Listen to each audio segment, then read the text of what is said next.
The Damned. Algernon, Blackwood. Chapter 1. I'm over 40, Frances, and rather set in my ways, I said good-naturedly, ready to yield if she insisted that our going together on the visit involved her happiness. My work is rather heavy just now, too, as you know. The question is, could I work there? Mabel doesn't mention any other people, Bill, was my sister's rejoinder. I gather she's alone, as well as lonely. By the way she looked sideways out of the window at nothing, it was obvious she was disappointed, but to my surprise, she did not urge the point, and as I glanced at Mrs. Isbetter's Franklin's invitation lying upon her sloping lap, the neat, childish handwriting conjured up a mental picture of the banker's widow, with her timid, insignificant personality, her pale gray eyes and her expression as of a backward child. I thought, too, of the roomy country mansion her late husband had altered to suit his particular needs, and of my visit to it a few years ago, when its barren spaciousness suggested a wing of Kensington Museum, fitted up temporarily as a place to eat and sleep in. Comparing it mentally with the poky Chelsea flat where I and my sister kept impecunious house, I realized other points as well. Unworthy details flashed across me to entice: the fine library, the organ, the quiet workroom I should have, perfect service, the delicious cup of early tea, and hot baths at any moment of the day, without a geyser. It's a longish visit, a month, isn't it? I hedged, smiling at the details that seduced me, and ashamed of my man's selfishness, yet knowing that Frances expected it of me. Ons, there are points about it, I admit. If you're set on my going with you, I could manage it all right. I spoke at length in this way because my sister made no answer. I saw her tired eyes gazing into the dreariness of Oakley Street, and felt a pang strike through me. After a pause, in which again she said no word, I added, "So, when you write the letter, you might hint, perhaps, that I usually work all the morning, and, am not a very lively visitor. Then she'll understand, you see." And I half rose to return to my diminutive study, where I was slaving just then at an absorbing article on comparative aesthetic values in the blind and deaf. But Frances did not move. She kept her gray eyes upon Oakley Street, where the evening mist from the river drew mournful perspectives into view. It was late October. We heard the omnibuses thundering across the bridge. The monotony of that broad, characterless street seemed more than usually depressing. Even in June sunshine it was dead, but with autumn its melancholy soaked into every house between King's Road and the Embankment. It washed thought into the past, instead of inviting it hopefully towards the future. For me, its easy width was an avenue through which nameless slums across the river sent creeping messages of depression, and I always regarded it as winter's main entrance into London. Fog, slush, gloom trooped down it every November, waving their forbidding banners, till March came to rout them. Its one claim upon my love was that the south wind swept sometimes unobstructed, up it, soft with suggestions of the sea. These lugubrious thoughts I naturally kept to myself, though I never ceased to regret the little flat whose cheapness had seduced us. Now, as I watched my sister's impassive face, I realized that perhaps she, too, felt as I felt, yet, brave woman, without betraying it. "And look here, Fanny," I said, putting a hand upon her shoulder as I crossed the room, "it would be the very thing for you. You're worn out with catering and housekeeping. Mabel is your oldest friend, besides, and you've hardly seen her since he died." "She's been abroad for a year, Bill, and only just came back," my sister interposed. "She came back rather unexpectedly, though I never thought she would go there to live." She stopped abruptly. Clearly, she was only speaking half her mind. "Naturally," I put in, "yourself chief among them." The veiled reference to the house I let pass. "It involved discussing the dead man, for one thing." "I feel I ought to go anyhow," she resumed, "and of course it would be jollier if you came too. You get in such a muddle here by yourself, and eat wrong things, and forget to air the rooms, and, oh, everything." She looked up laughing. "Only," she added, "there's the British Museum, and—" "But there's a big library there," I answered, "and all the books of reference I could possibly want. It was of you I was thinking. You could take up your painting again. You always sell half of what you paint." It would be a splendid rest, too, and Sussex is a jolly country to walk in. By all means, Fanny, I advise. Our eyes met, as I stammered in my attempts to avoid expressing the thought that hid in both our minds. My sister had a weakness for dabbling in the various new theories of the day, and Mabel, who before her marriage had belonged to foolish societies for investigating the future life to the neglect of the present one, had fostered this undesirable tendency. Her amiable, impressionable temperament was open to every psychic wind that blew. I detested the whole business. But even more than this, I abhorred the later influence that Mr. Franklin had steeped his wife in, capturing her body and soul in his somber doctrines. I had dreaded lest my sister also might be caught. Now that she is alone again, I stopped short. Our eyes now made pretense impossible, for the truth had slipped out inevitably, stupidly, although unexpressed in definite language. We laughed, turning our faces a moment to look at other things in the room. Frances picked up a book and examined its cover as though she had made an important discovery, while I took my case out and lit a cigarette I did not want to smoke. We left the matter there. I went out of the room before further explanation could cause tension. Disagreements grow into discord from such tiny things, wrong adjectives, or a chance inflection of the voice.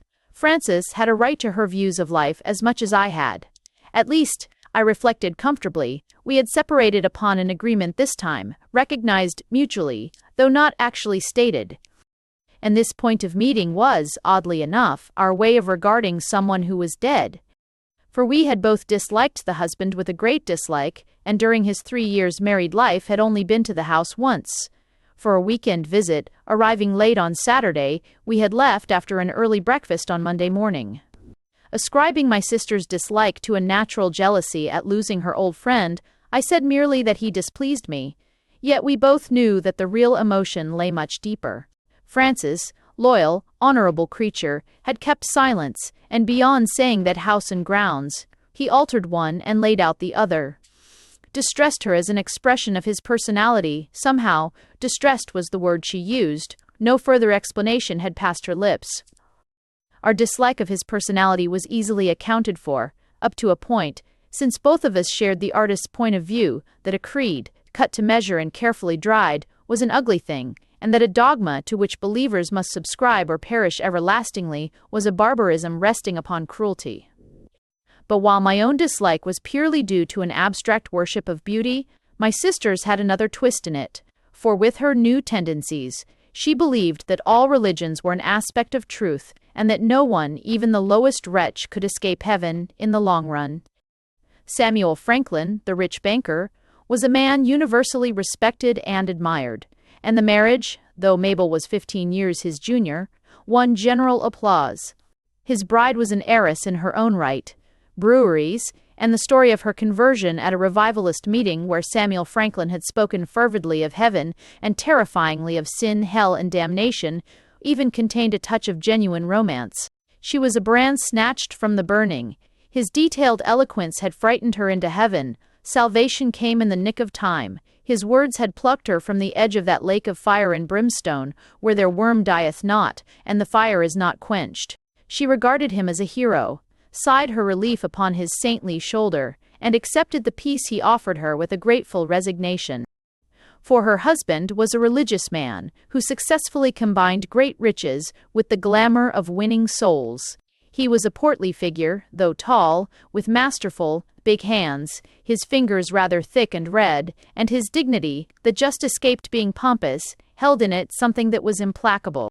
A convinced assurance, almost remorseless, gleamed in his eyes when he preached especially, and his threats of hellfire must have scared souls stronger than the timid, receptive Mabel whom he married.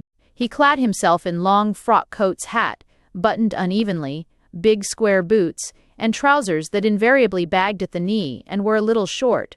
He wore low collars, spats occasionally, and a tall black hat that was not of silk.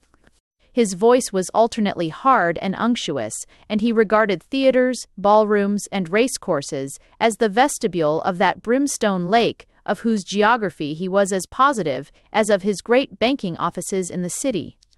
A philanthropist up to the hilt, however, no one ever doubted his complete sincerity. His convictions were ingrained, his faith borne out by his life. As witness, his name upon so many admirable societies, as treasurer, patron, or heading the donation list.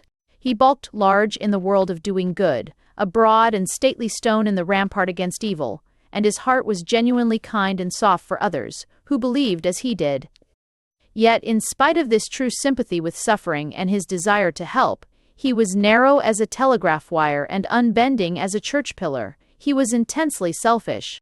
Intolerant as an officer of the Inquisition, his bourgeois soul constructed a revolting scheme of heaven that was reproduced in miniature in all he did and planned. Faith was the sine qua non of salvation, and by faith he meant belief in his own particular view of things, which faith, except everyone do keep whole and undefiled, without doubt he shall perish everlastingly.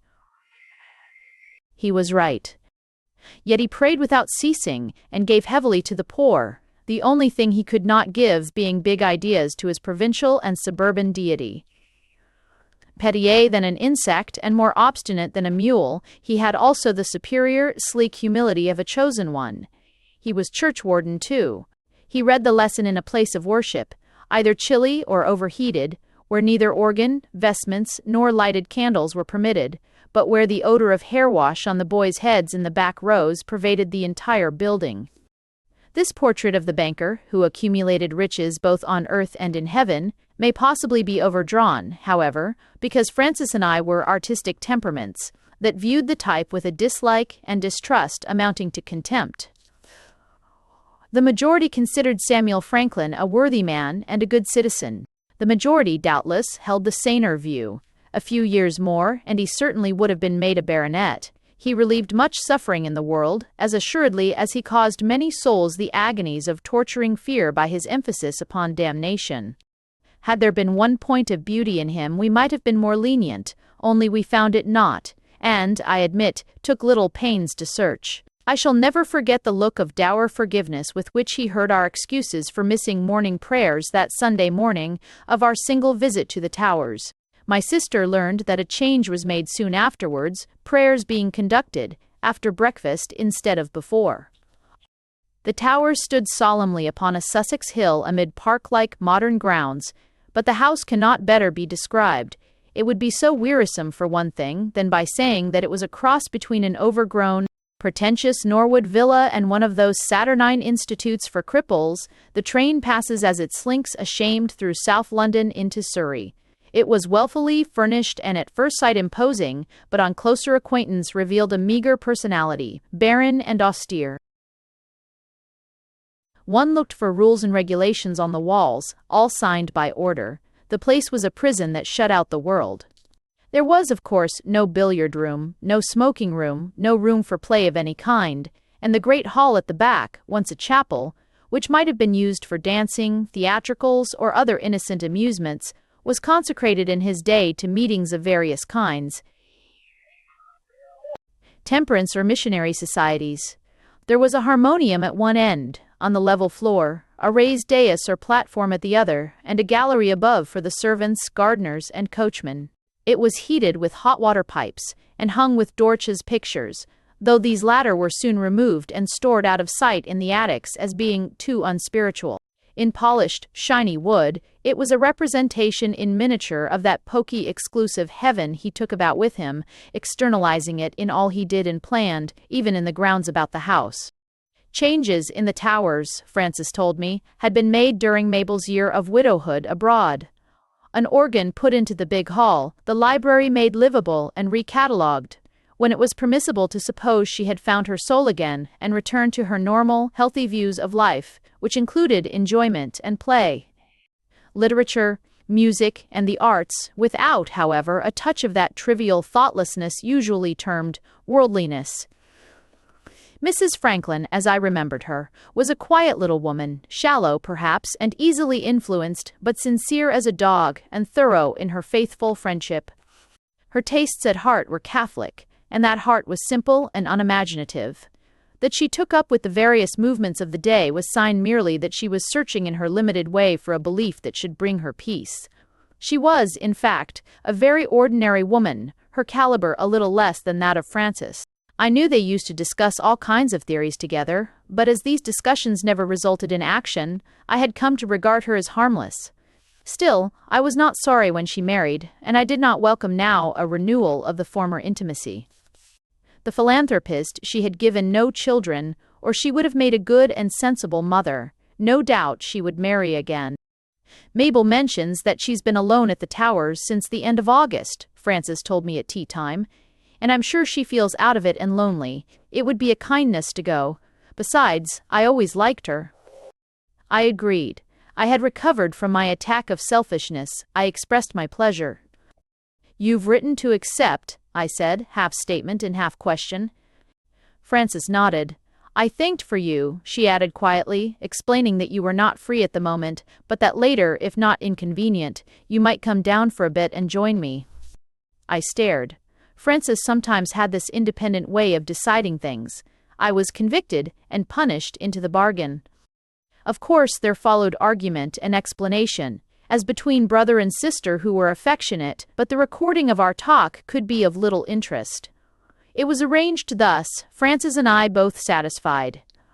2 days later, she departed for the Towers, leaving me alone in the flat with everything planned for my comfort and good behavior. She was rather a tyrant in her quiet way, and her last words as I saw her off from Charing Cross rang in my head for a long time after she was gone. "I'll write and let you know, Bill. Eat properly, mind, and let me know if anything goes wrong." She waved her small gloved hand, nodded her head till the feather brushed the window, and was gone. Chapter E. After the note announcing her safe arrival, a week of silence passed, and then a letter came. There were various suggestions for my welfare, and the rest was the usual rambling information and description. Frances loved, generously italicized, W. Proto, and we are quite alone, she went on in her enormous handwriting that seemed such a waste of space and labor, though some others are coming presently, I believe. You could work here to your heart's content. Mabel quite understands and says she would love to have you when you feel free to come. She has changed a bit, back to her old natural self. She never mentions him. The place has changed too. In certain ways it has more cheerfulness, I think. She has put it in, this cheerfulness, spaded it in if you know what I mean, but it lies about uneasily and is not natural, quite. The organ is a beauty. She must be very rich now, but she's as gentle and sweet as ever. Do you know, Bill, I think he must have frightened her into marrying him. I get the impression she was afraid of him. This last sentence was inked out, but I read it through the scratching, the letters being too big to hide. He had an inflexible will beneath all that oily kindness which passed for spiritual. He was a real personality, I mean. I'm sure he'd have sent you and me cheerfully to the stake in another century, for our own good. Isn't it odd she never speaks of him, even to me? This, again, was stroked through, though without the intention to obliterate, merely because it was repetition, probably. The only reminder of him in the house now is a big copy of the presentation portrait that stands on the stairs of the Multi-Technic Institute at Peckham. You know.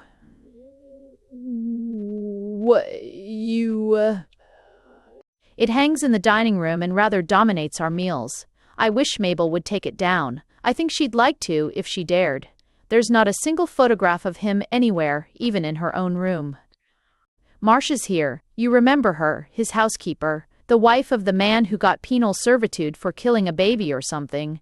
You said she robbed him and justified her stealing because the story of the unjust steward was in the Bible. How we laughed over that. She's just the same too, gliding about all over the house and turning up when least expected.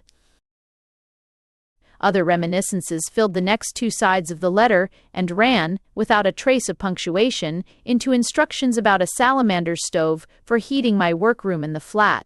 These were followed by things I was to tell the cook, and by requests for several articles she had forgotten and would like, sent after her, 2 of them blouses, with descriptions so lengthy and contradictory that I sighed as I read them. Unless you come down soon, in which case perhaps you wouldn't mind bringing them. Not the mauve one I wear in the evening sometimes, but the pale blue one, with lace round the collar and the crinkly front. They're in the cupboard, or the drawer, I'm not sure which. Of my bedroom. Ask Annie if you're in doubt. Thanks most awfully. Send a telegram, remember, and we'll meet you in the motor any time. I don't quite know if I shall stay the whole month, alone. It all depends. And she closed the letter, the italicized words increasing recklessly towards the end, with a repetition that Mabel would love to have me, for myself, or myself, as also to have a man in the house, and that I only had to telegraph the day, and the train. This letter, coming by the second post, interrupted me in a moment of absorbing work, and, having read it through to make sure there was nothing requiring instant attention, I threw it aside and went on with my notes and reading. That restless thing called Between the Lines fluttered about my mind. My interest in the Balkan states, political article that had been ordered, faded. Somewhere, somehow I felt disquieted, disturbed. At first I persisted in my work, forcing myself to concentrate, but soon found that a layer of new impressions floated between the article and my attention. It was like a shadow, though a shadow that dissolved upon inspection. Once or twice I glanced up, expecting to find someone in the room, that the door had opened unobserved and Annie was waiting for instructions. I heard the buses thundering across the bridge. I was aware of Oakley Street.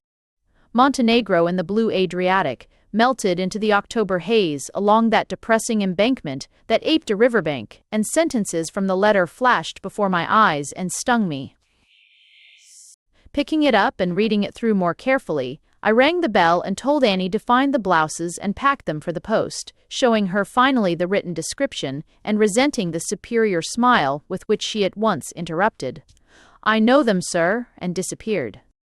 But it was not the blouses, it was that exasperating thing between the lines that put an end to my work with its elusive, teasing nuisance.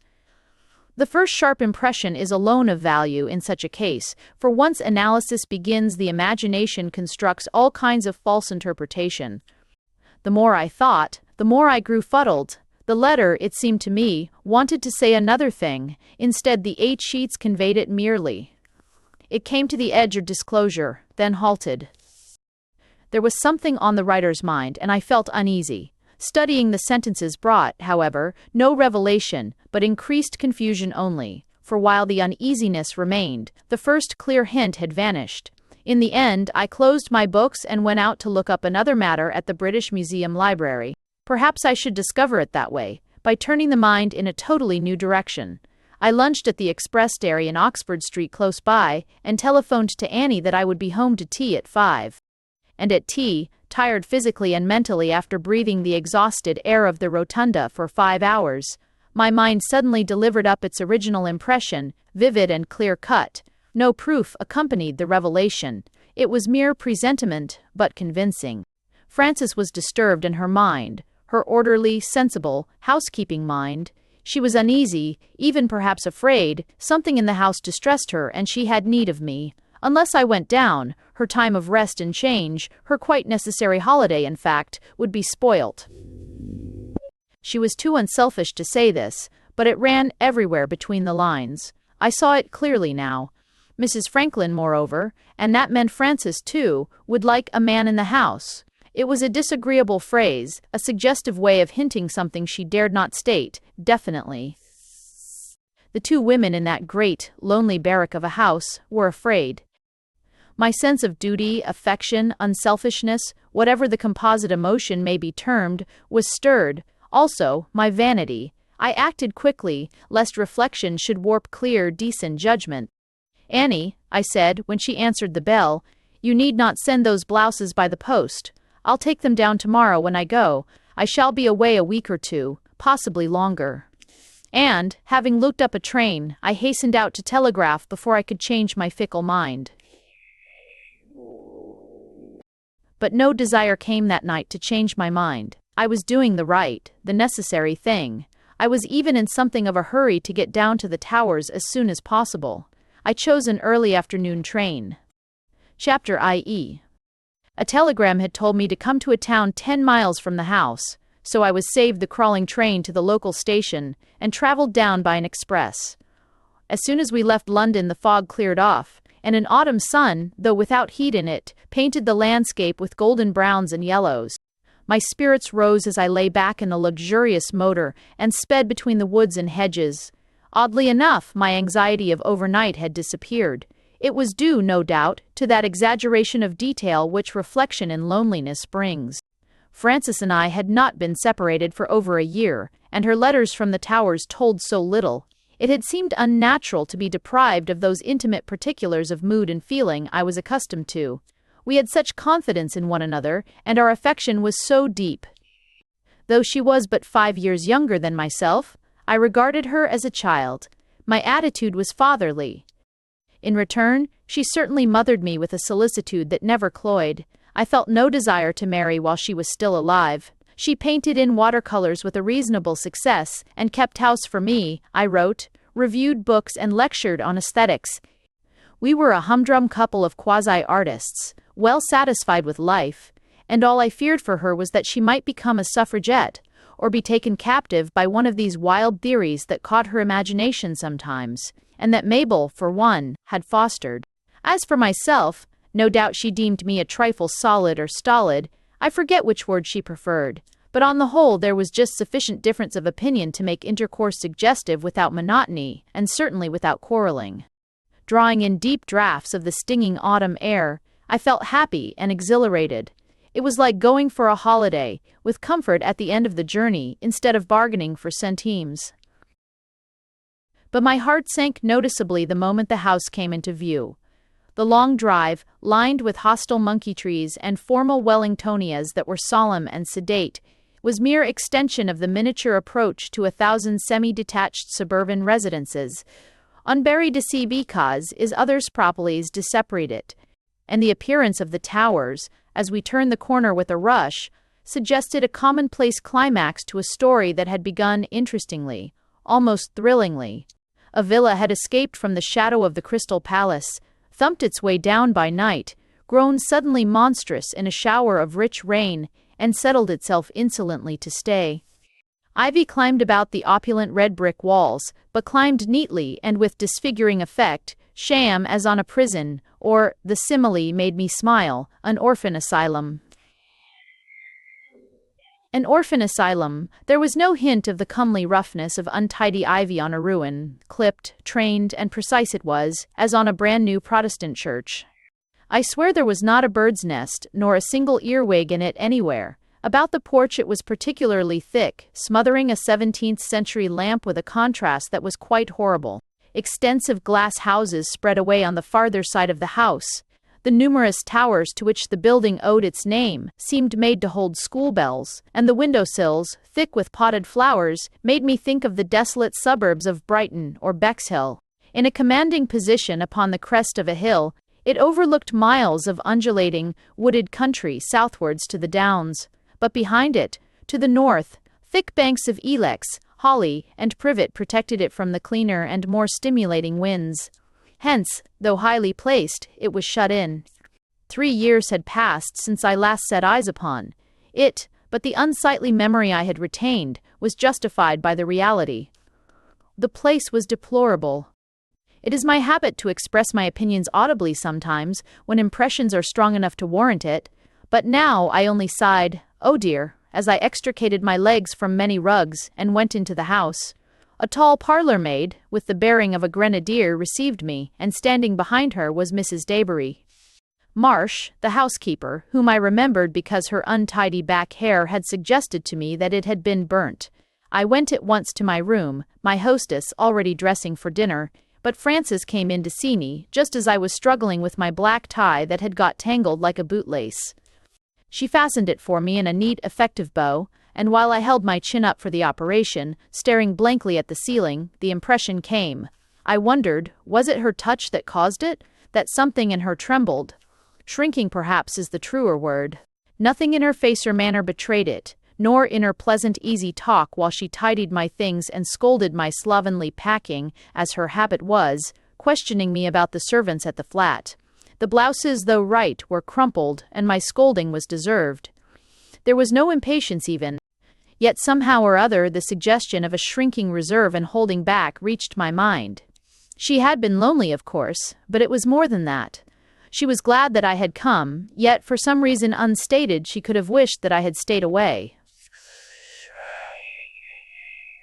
We discussed the news that had accumulated during our brief separation, and in doing so, the impression, at best exceedingly slight, was forgotten. My chamber was large and beautifully furnished. The hall and dining room of our flat would have gone into it with a good remainder, yet it was not a place I could settle down in for work. I conveyed the idea of impermanence, making me feel transient as in a hotel bedroom. This, of course, was the fact. But some rooms convey a settled, lasting hospitality even in a hotel. This one did not. And as I was accustomed to work in the room I slept in, at least when visiting, a slight frown must have crept between my eyes. "Mabel has fitted a workroom for you just out of the library," said the clairvoyant Frances.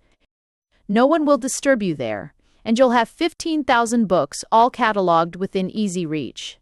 There's a private staircase, too. You can breakfast in your room and slip down in your dressing gown if you want to." She laughed. My spirits took a turn upwards as absurdly as they had gone down. "And how are you?" I asked, giving her a belated kiss. "It's jolly to be together again. I did feel rather lost without you, I'll admit." "That's natural," she laughed. I'm so glad. She looked well and had country color in her cheeks. She informed me that she was eating and sleeping well, going out for little walks with Mabel, painting bits of scenery again, and enjoying a complete change in rest, and yet, for all her brave description, the word somehow did not quite ring true. Those last words in particular did not ring true. There lay in her manner, just out of sight I felt, this suggestion of the exact reverse, of unrest, shrinking, almost of anxiety. Certain small strings in her seemed over-tight. "Keyed up," was the slang expression that crossed my mind. I looked rather searchingly into her face as she was telling me this. "Only, the evenings," she added, noticing my query, yet rather avoiding my eyes, "the evenings are, well, rather heavy sometimes, and I find it difficult to keep awake." "The strong air after London makes you drowsy," I suggested, "and you like to get early to bed." Frances turned and looked at me for a moment steadily. "On the contrary, Bill, I dislike going to bed, here, and Mabel goes so early." She said it lightly enough, fingering the disorder upon my dressing table in such a stupid way that I saw her mind was working in another direction altogether.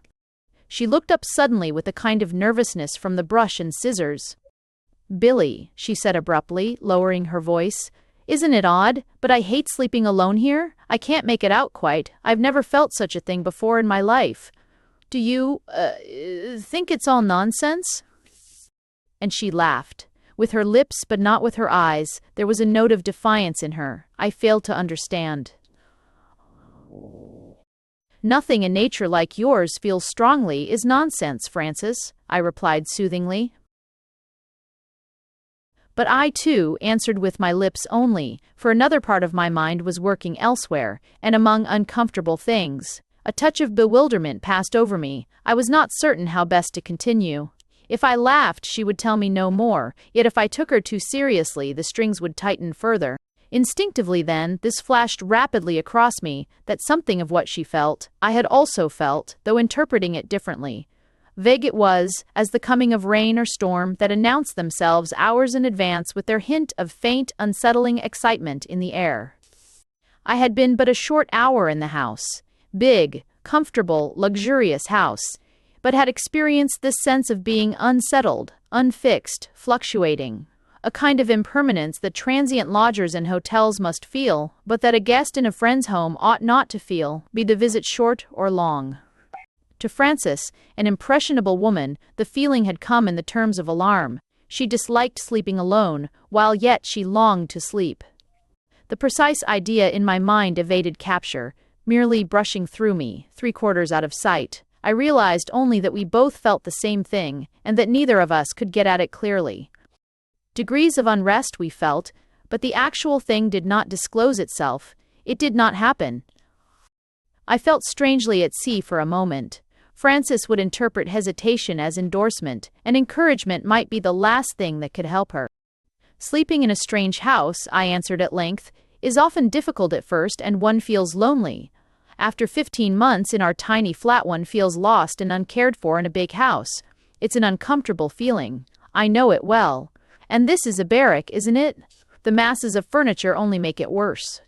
One feels in storage somewhere underground. The furniture doesn't furnish. One must never yield to fancies, though. Frances looked away towards the windows. She seemed disappointed a little. After our thickly populated Chelsea, I went on quickly, it seems isolated here. But she did not turn back, and clearly I was saying the wrong thing. A wave of pity rushed suddenly over me. Was she really frightened, perhaps? She was imaginative, I knew, but never moody. Common sense was strong in her, though she had her times of hypersensitiveness. I caught the echo of some unreasoning, big alarm in her. She stood there, gazing across my balcony towards the sea of wooded country that spread dim and vague in the obscurity of the dusk. The deepening shadows entered the room, I fancied, from the grounds below.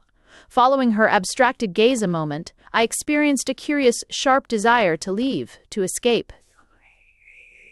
Out yonder was wind and space and freedom.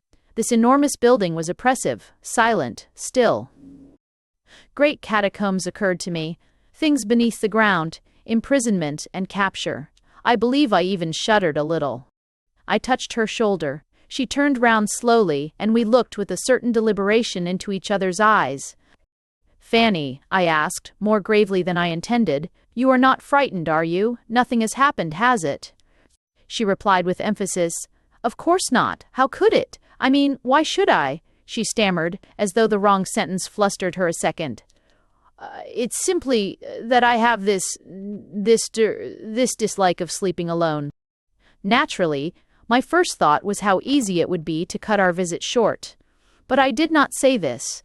Had it been a true solution, Frances would have said it for me long ago. "Wouldn't Mabel double up with you?" I said instead, "or give you an adjoining room so that you could leave the door between you open? There's space enough, heaven knows." And then, as the gong sounded in the hall below for dinner, she said, as with an effort, "This thing. Mabel did ask me, on the third night, after I had told her, but I declined." "You'd rather be alone than with her?" I asked, with a certain relief. Her reply was so gravely given, a child would have known there was more behind it. Not that, but that she did not really want it. I had a moment's intuition and acted on it impulsively. She feels it too, perhaps, but wishes to face it by herself and get over it? My sister bowed her head, and the gesture made me realize of a sudden how grave and solemn our talk had grown, as though some portentous thing were under discussion. It had come of itself, indefinite as a gradual change of temperature.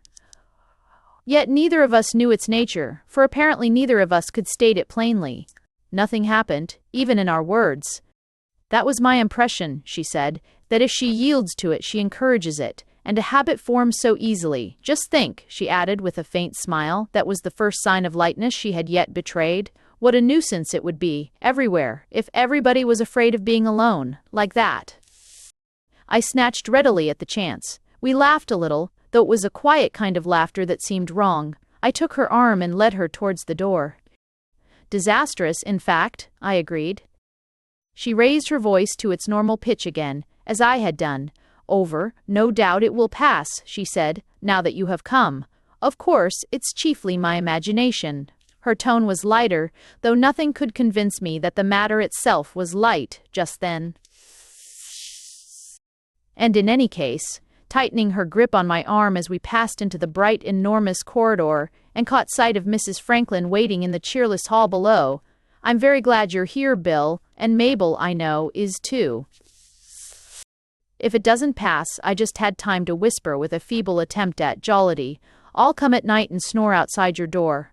After that you'll be so glad to get rid of me that you won't mind being alone." "That's a bargain," said Frances. I shook my hostess by the hand, made a banal remark about the long interval since last we met, and walked behind them into the great dining room, dimly lit by candles, wondering in my heart how long my sister and I should stay, and why in the world we had ever left our cozy little flat to enter this desolation of riches and false luxury at all. The unsightly picture of the late Samuel Franklin, Esq., stared down upon me, from the farther end of the room above the mighty mantelpiece. He looked, I thought, like some pompous heavenly butler who denied to all the world, and to us in particular, the right of entry without presentation cards signed by his hand, as proof that we belonged to his own exclusive set. The majority, to his deep grief, and in spite of all his prayers on their behalf, must burn and perish everlastingly. Chapter 5. Hith. With the instinct of the healthy bachelor, I always try to make myself a nest in the place I live in, be it for long or short. Whether visiting, in lodging house, or in hotel, the first essential is this nest, one's own things built into the walls as a bird builds in its feathers. It may look desolate and uncomfortable enough to others, because the central detail is neither bed nor wardrobe, sofa nor armchair, but a good solid writing table that does not wriggle, and that has wide elbow room. And the Towers is vividly described for me by the single fact that I could not nest there. I took several days to discover this, but the first impression of impermanence was truer than I knew. The feathers of the mind refused here to lie one way, they ruffled, pointed, and grew wild. Luxurious furniture does not mean comfort. I might as well have tried to settle down in the sofa and armchair department of a big shop. My bedroom was easily managed. It was the private workroom, prepared especially for my reception, that made me feel alien and outcast. Externally, it was all one could desire, an antechamber to the great library, with not one, but 2 generous oak tables, to say nothing of smaller ones against the walls with capacious drawers. There were reading desks, mechanical devices for holding books, perfect light, quiet, as in a church, and no approach but across the huge adjoining room. Yet it did not invite. "I hope you'll be able to work here," said my little hostess the next morning, as she took me in, her only visit to it while I stayed in the house, and showed me the 10-volume catalogue. "It's absolutely quiet, and no one will disturb you." "If you can't, Bill, you're not much good," laughed Frances, who was on her arm. "Or even I could write in a study like this." I glanced with pleasure at the ample tables, the sheets of thick blotting paper, the rulers, sealing wax, paper knives, and all the other immaculate paraphernalia. "It's perfect," I answered with a secret thrill, yet feeling a little foolish. This was for Gibbon or Carlyle, rather than for my pot-boiling insignificancies. "If I can't write masterpieces here, it's certainly not your fault," and I turned with gratitude to Mrs. Franklin. She was looking straight at me, and there was a question in her small pale eyes I did not understand. Was she noting the effect upon me, I wondered? "You'll write here, perhaps a story about the house," she said. "Thompson will bring you anything you want, you only have to ring." She pointed to the electric bell on the central table, the wire running neatly down the leg. "All 42, no one has ever worked here before, and the library has been hardly used since it was put in. So there's no previous atmosphere to affect your imagination, adversely." We laughed. "Bill isn't that sort," said my sister, while I wished they would go out and leave me to arrange my little nest and set to work. I thought, of course, it was the huge listening library that made me feel so inconsiderable. The 15,000 silent, staring books, the solemn aisles, the deep, eloquent shelves.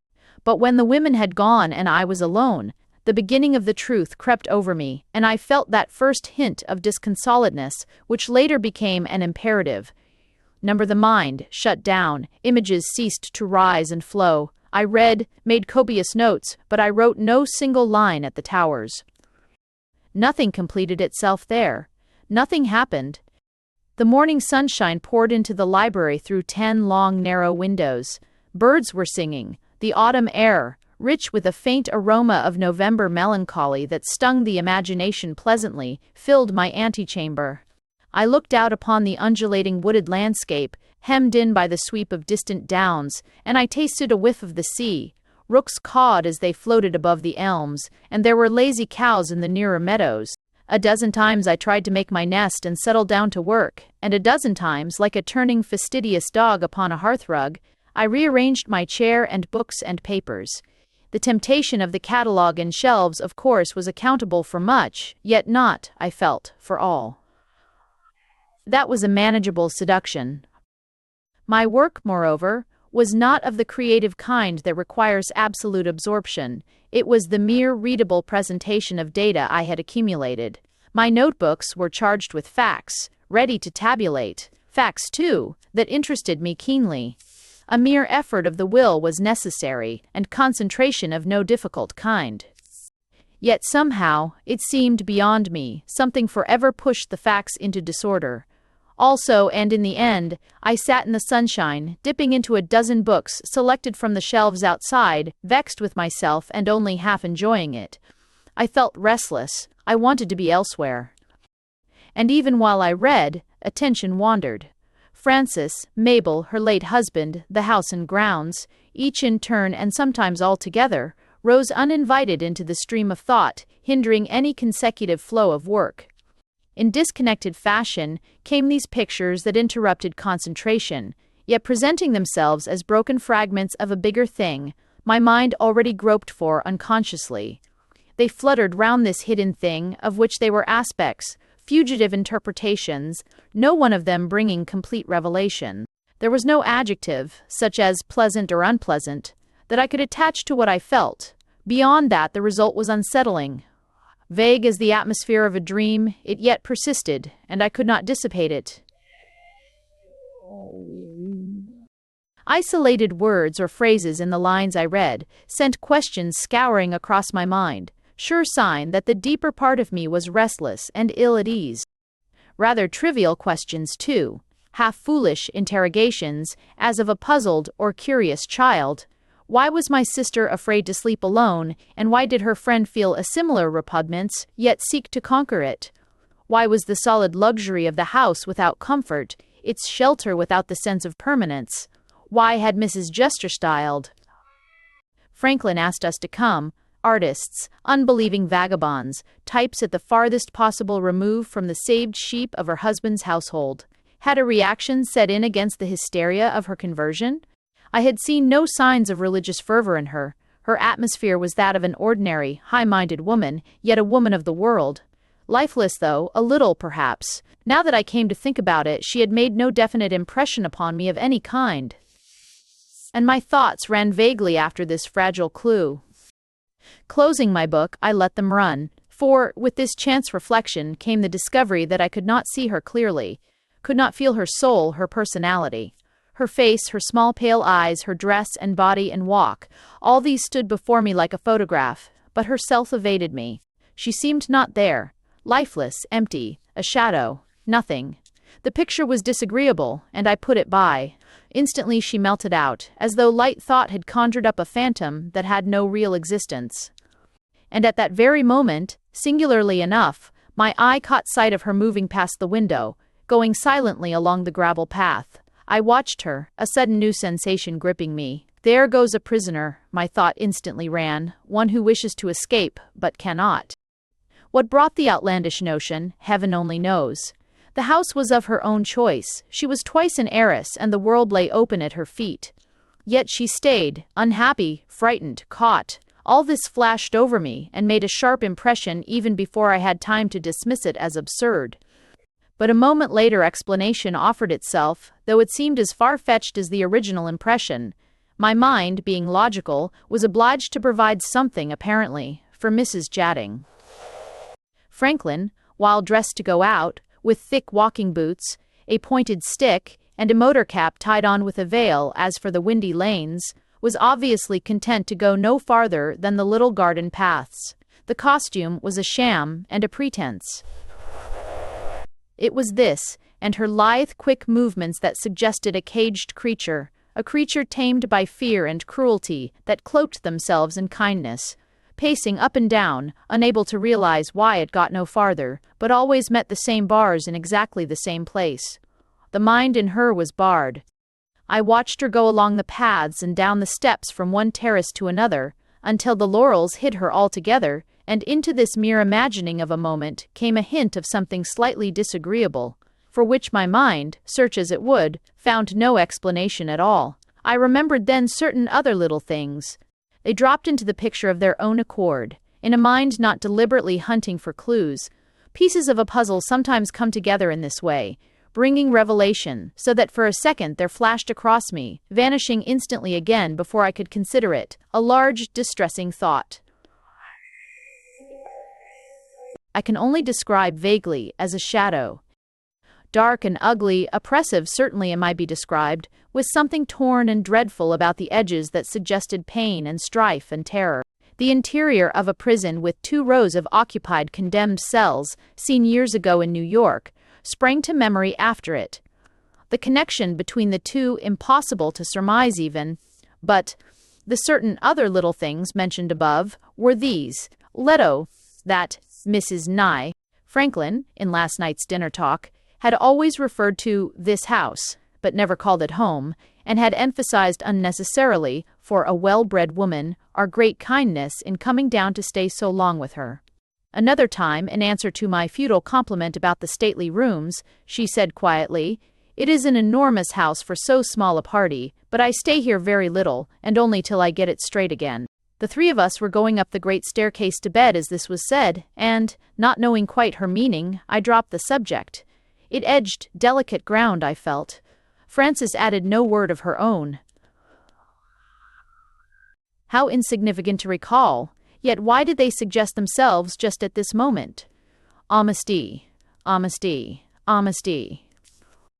And, on going to Frances's room to make sure she was not nervous or lonely, I realized abruptly that Mrs. Franklin, of course, had talked with her in a confidential sense that I, as a mere visiting brother, could not share.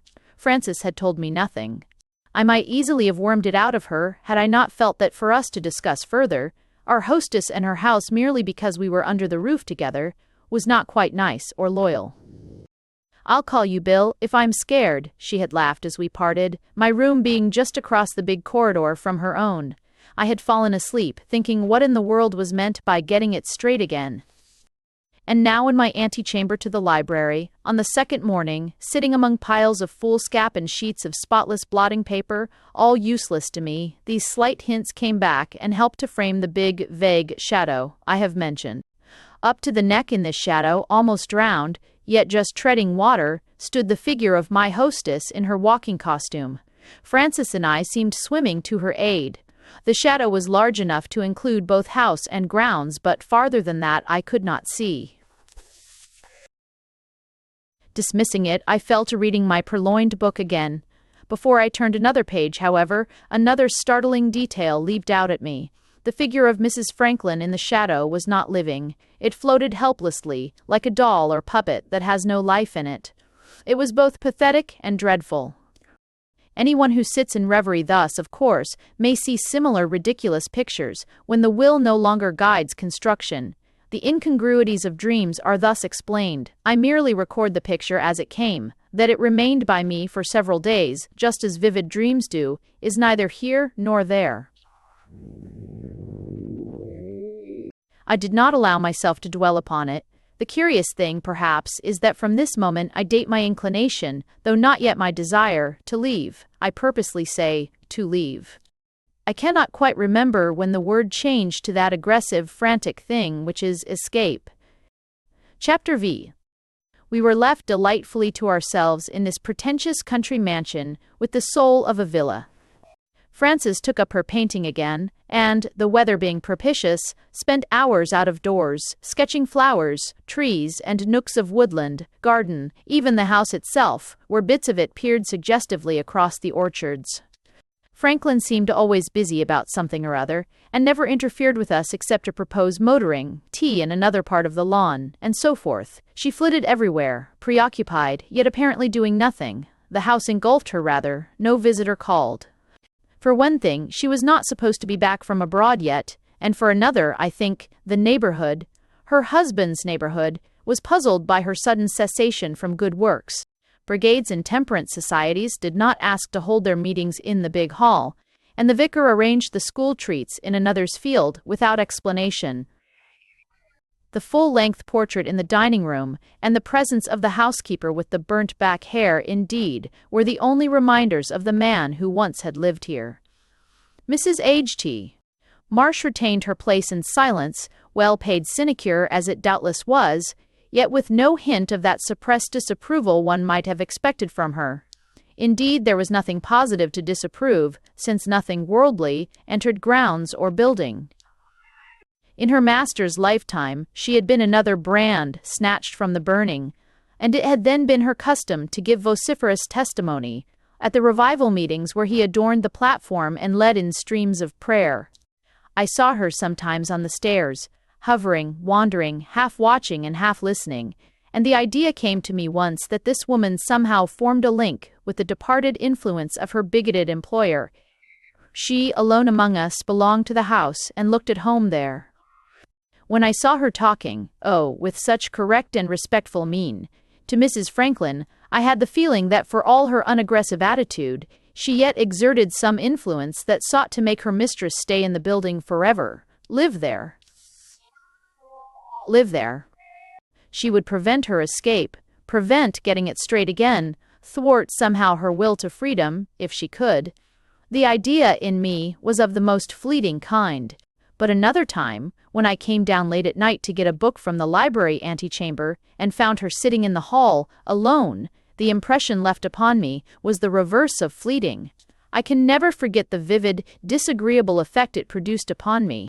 What was she doing there at 11:30 at night, all alone in the darkness? She was sitting upright, stiff, in a big chair below the clock. It gave me a turn, it was so incongruous and odd. She rose quietly as I turned the corner of the stairs, and asked me respectfully, her eyes cast down as usual, whether I had finished with the library, so that she might lock up. There was no more to it than that, but the picture stayed with me, unpleasantly. These various impressions came to me at odd moments, of course, and not in a single sequence as I now relate them. I was hard at work before 3 days were past, not writing as explained, but reading, making notes, and gathering material from the library for future use.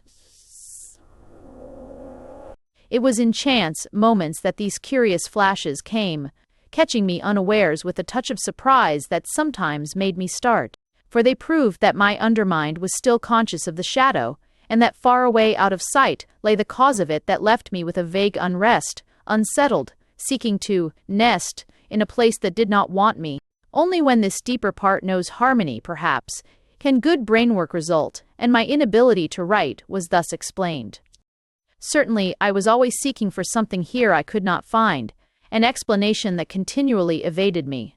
Nothing but these trivial hints offered themselves.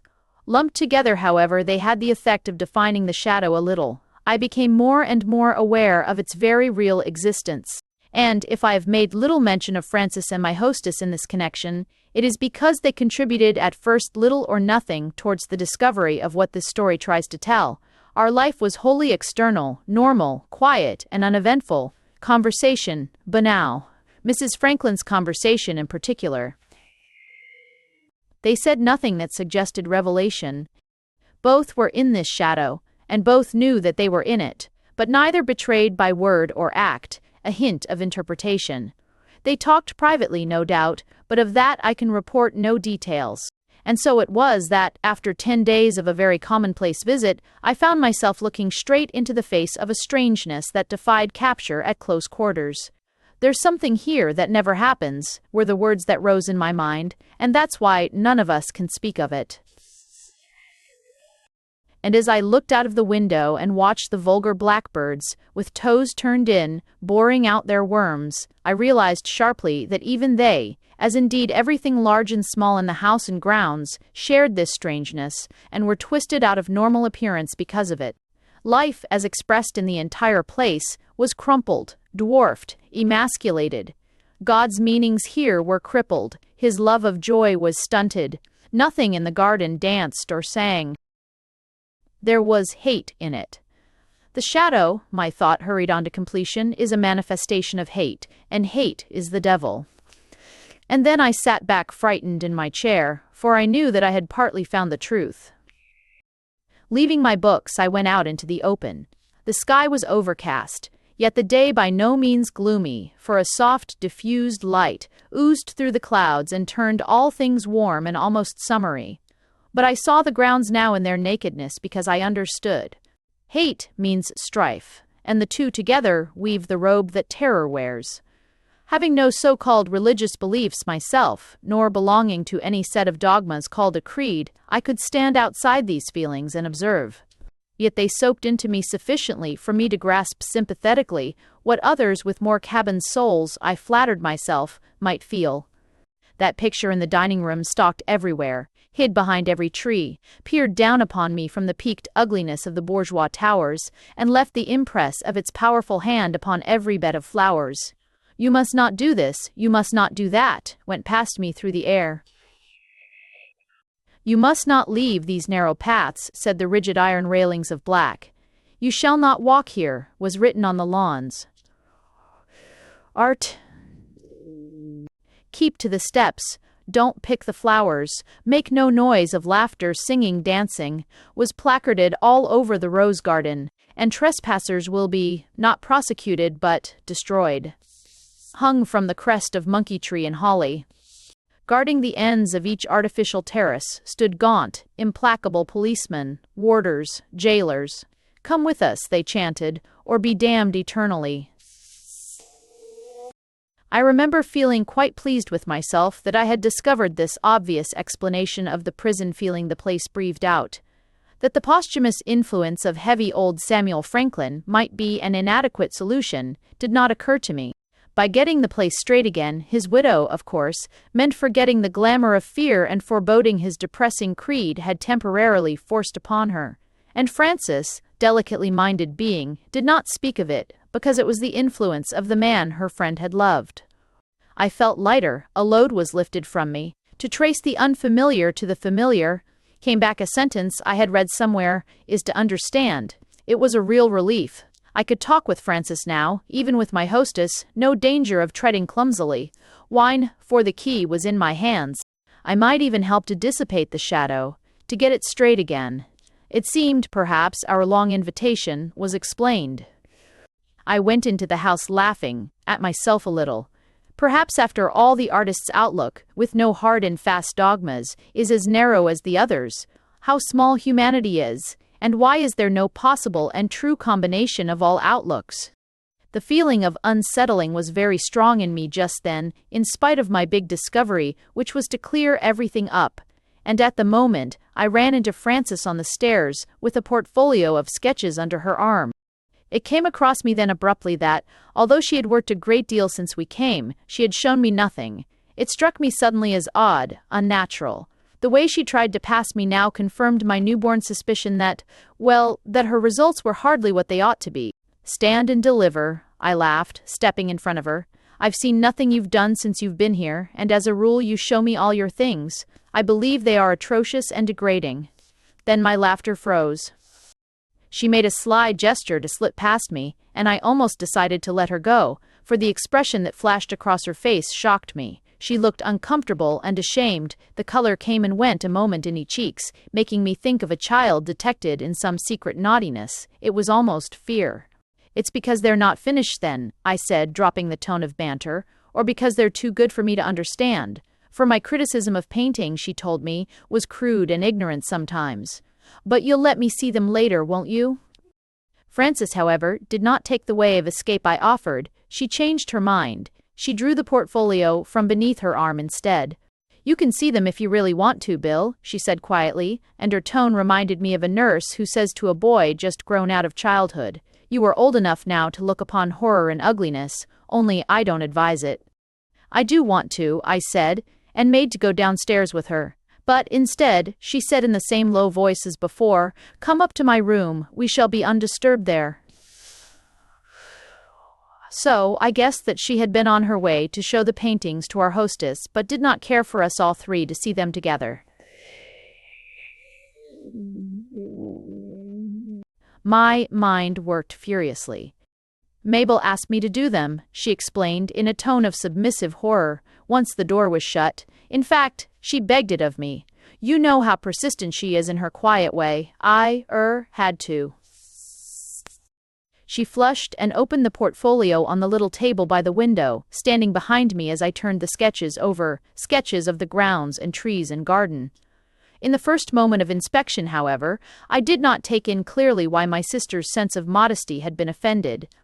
For my attention flashed a second elsewhere, Another bit of the puzzle had dropped into place, defining still further the nature of what I called the shadow. Mrs. the Shadow.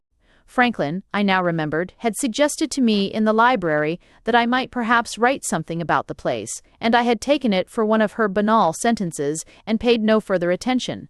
I realized now that it was said in earnest. She wanted our interpretations as expressed in our respective talents, painting and writing. Her invitation was explained. She left us to ourselves on purpose. I should like to tear them up, Francis was whispering behind me with a shudder, only I promised. She hesitated a moment. Promise not to? I asked with a queer feeling of distress, my eyes glued to the papers. Promised always to show them to her first, she finished so low I barely caught it. I have no intuitive, immediate grasp of the value of paintings. Results come to me slowly, and though everyone believes his own judgment to be good, I dare not claim that mine is worth more than that of any other layman. Francis had too often convicted me of gross ignorance and error. I can only say that I examined these sketches with a feeling of amazement that contained revulsion, if not actually horror and disgust. They were outrageous. Her talent, of course, is mediocre, yet she has her moments of inspiration, moments, that is to say, when a view of beauty not normally her own flames divinely through her. And these interpretations struck me forcibly as being thus inspired, not her own. They were uncommonly well done. They were also atrocious. The meaning in them, however, was never more than hinted.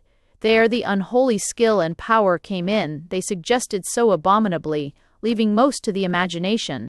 To find such significance in a bourgeois villa garden and to interpret it with such delicate yet legible certainty was a kind of symbolism that was sinister, even diabolical. The delicacy was her own, but the point of view was another's.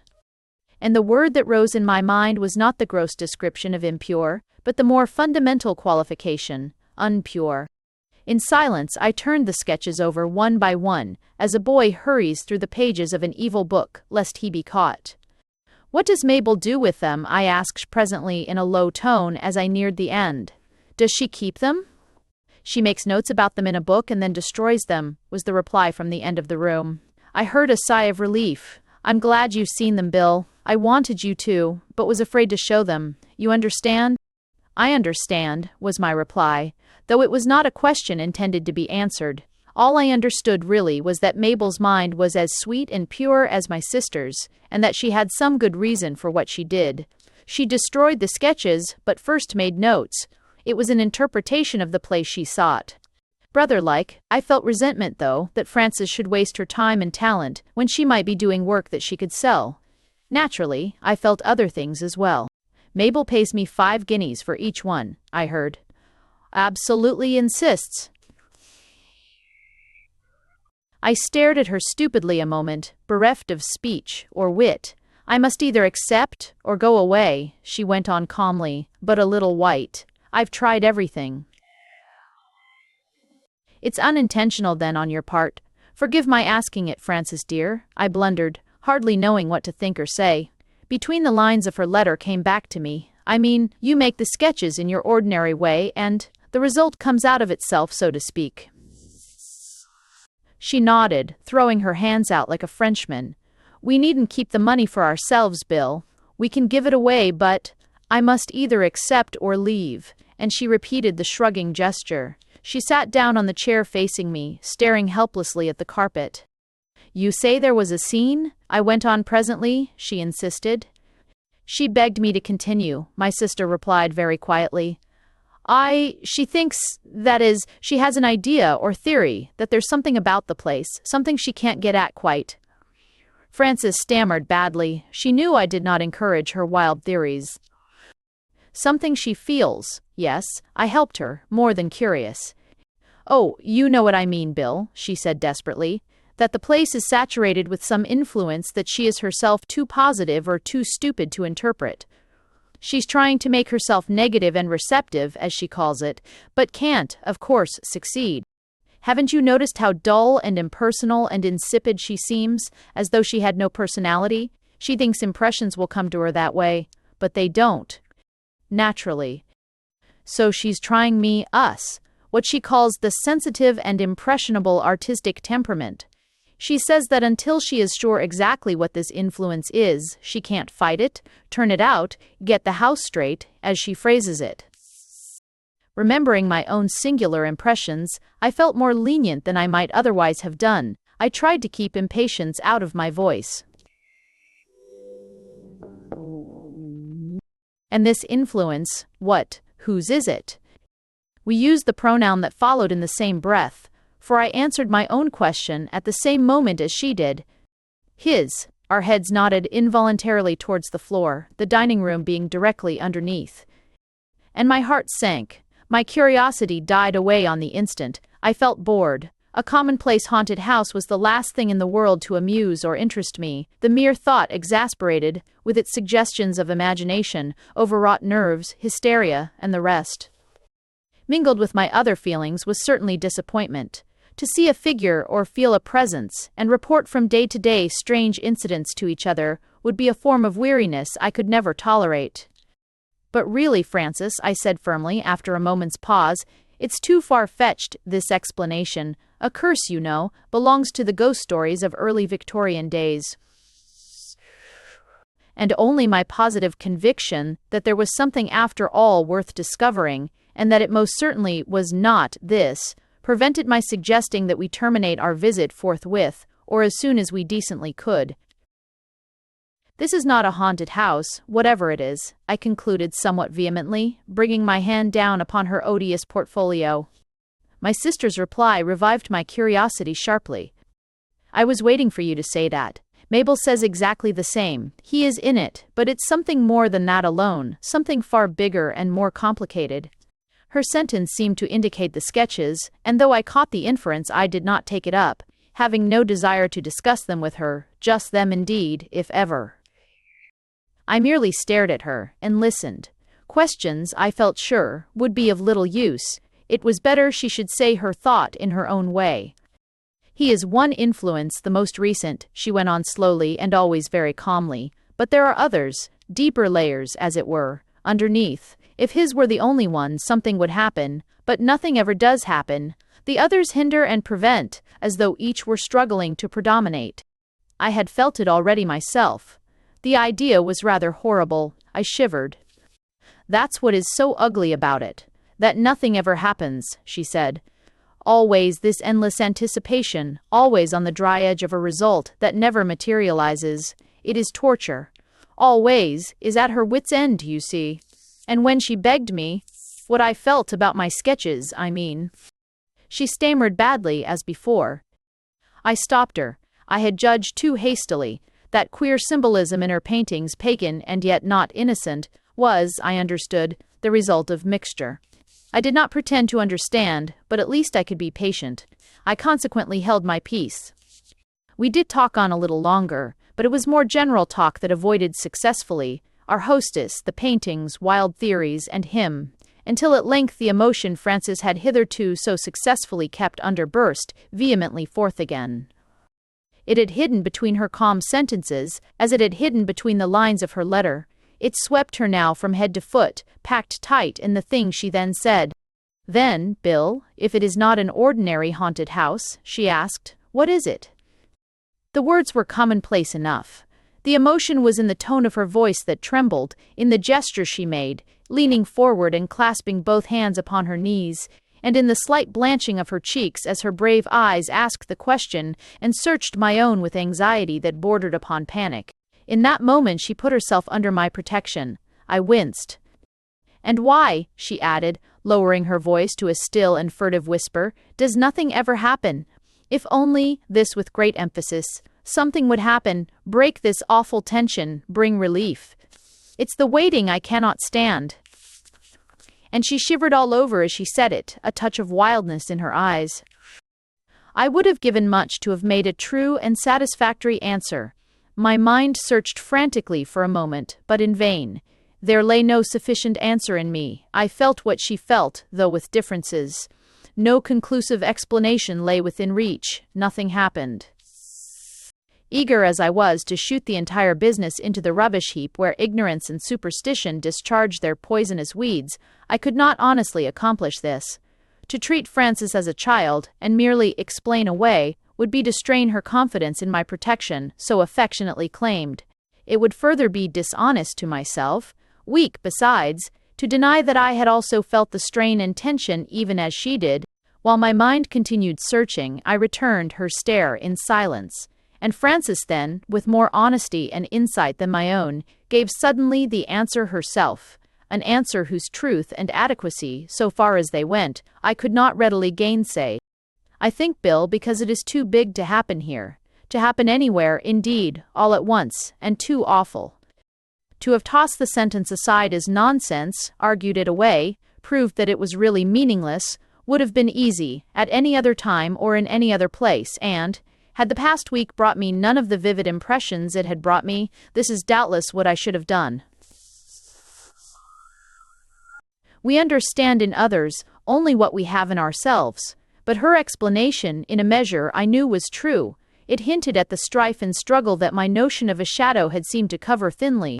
Perhaps, I murmured lamely, waiting in vain for her to say more.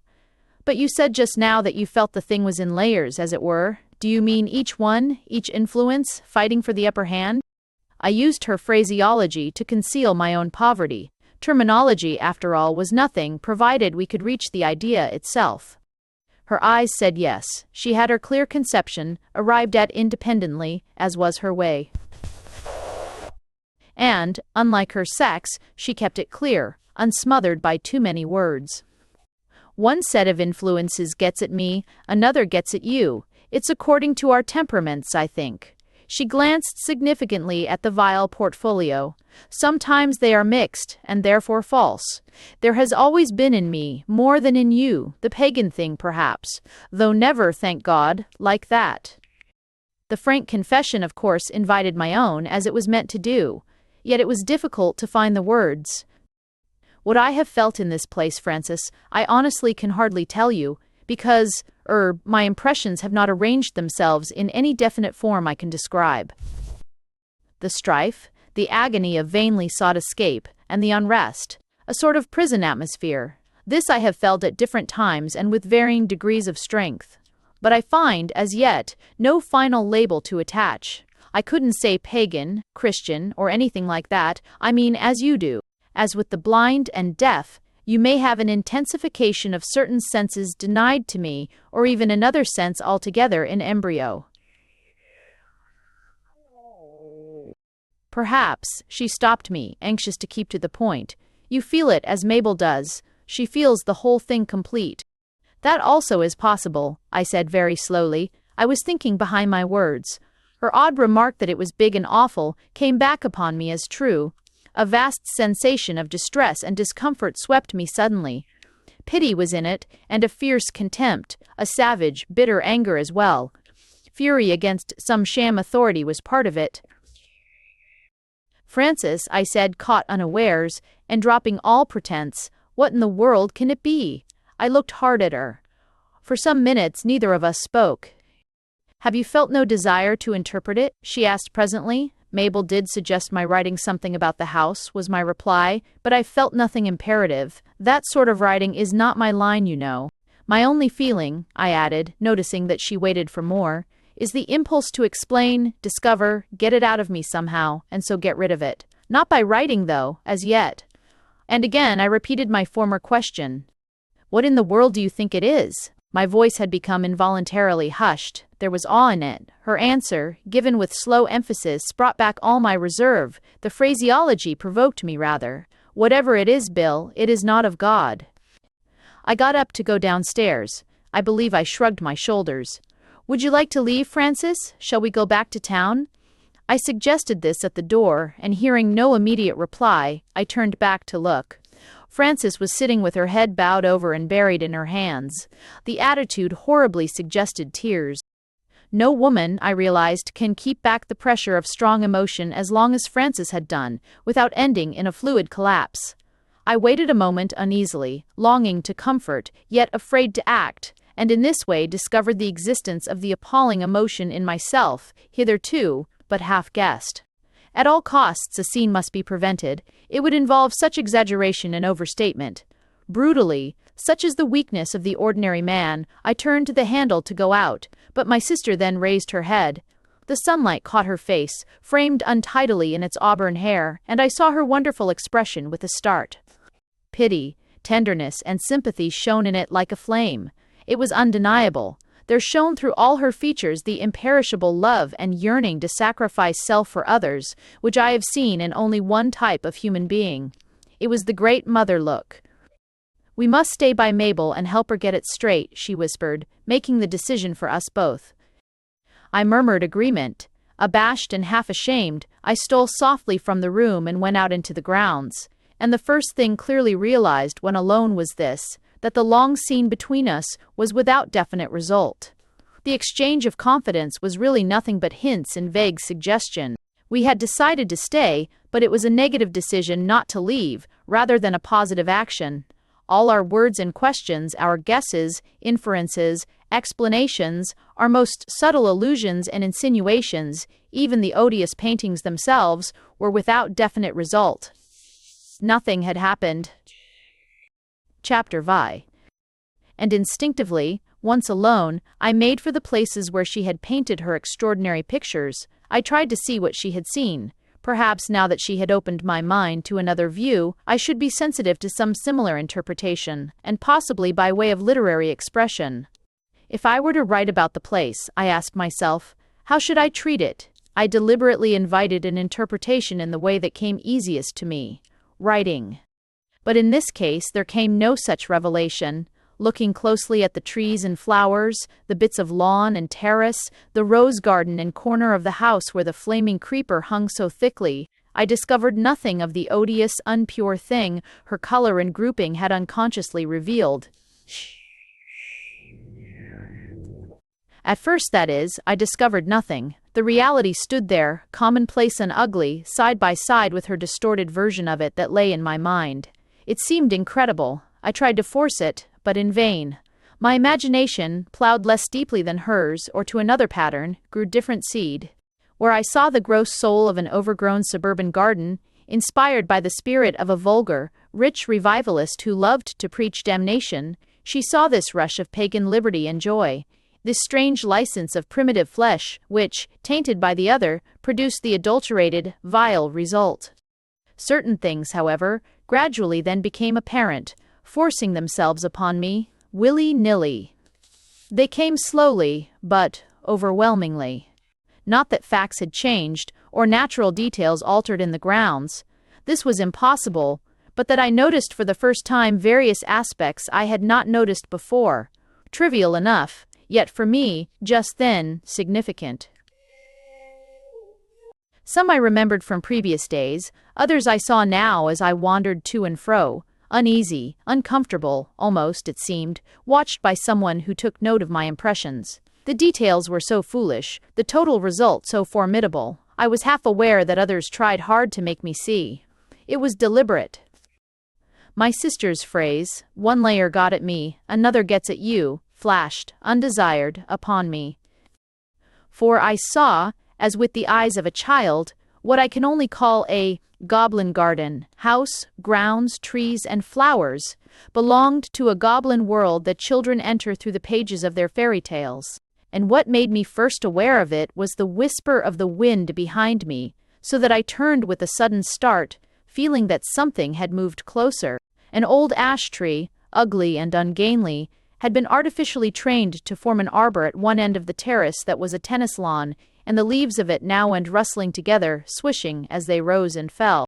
I looked at the ash tree, and felt as though I had passed that moment between doors into this goblin garden that crouched behind the real one. Below, at a deeper layer perhaps, lay hidden the one my sister had entered. To deal with my own, however, I call it goblin, because an odd aspect of the quaint in it yet never quite achieved the picturesque. Grotesque, probably, is the truer word, for everywhere I noticed, and for the first time, this slight alteration of the natural due, either to the exaggeration of some detail, or to its suppression, generally, I think, to the latter. Life everywhere appeared to me as blocked from the full delivery of its sweet and lovely message. Some counter-influence stopped it, suppression, or sent it awry, exaggeration.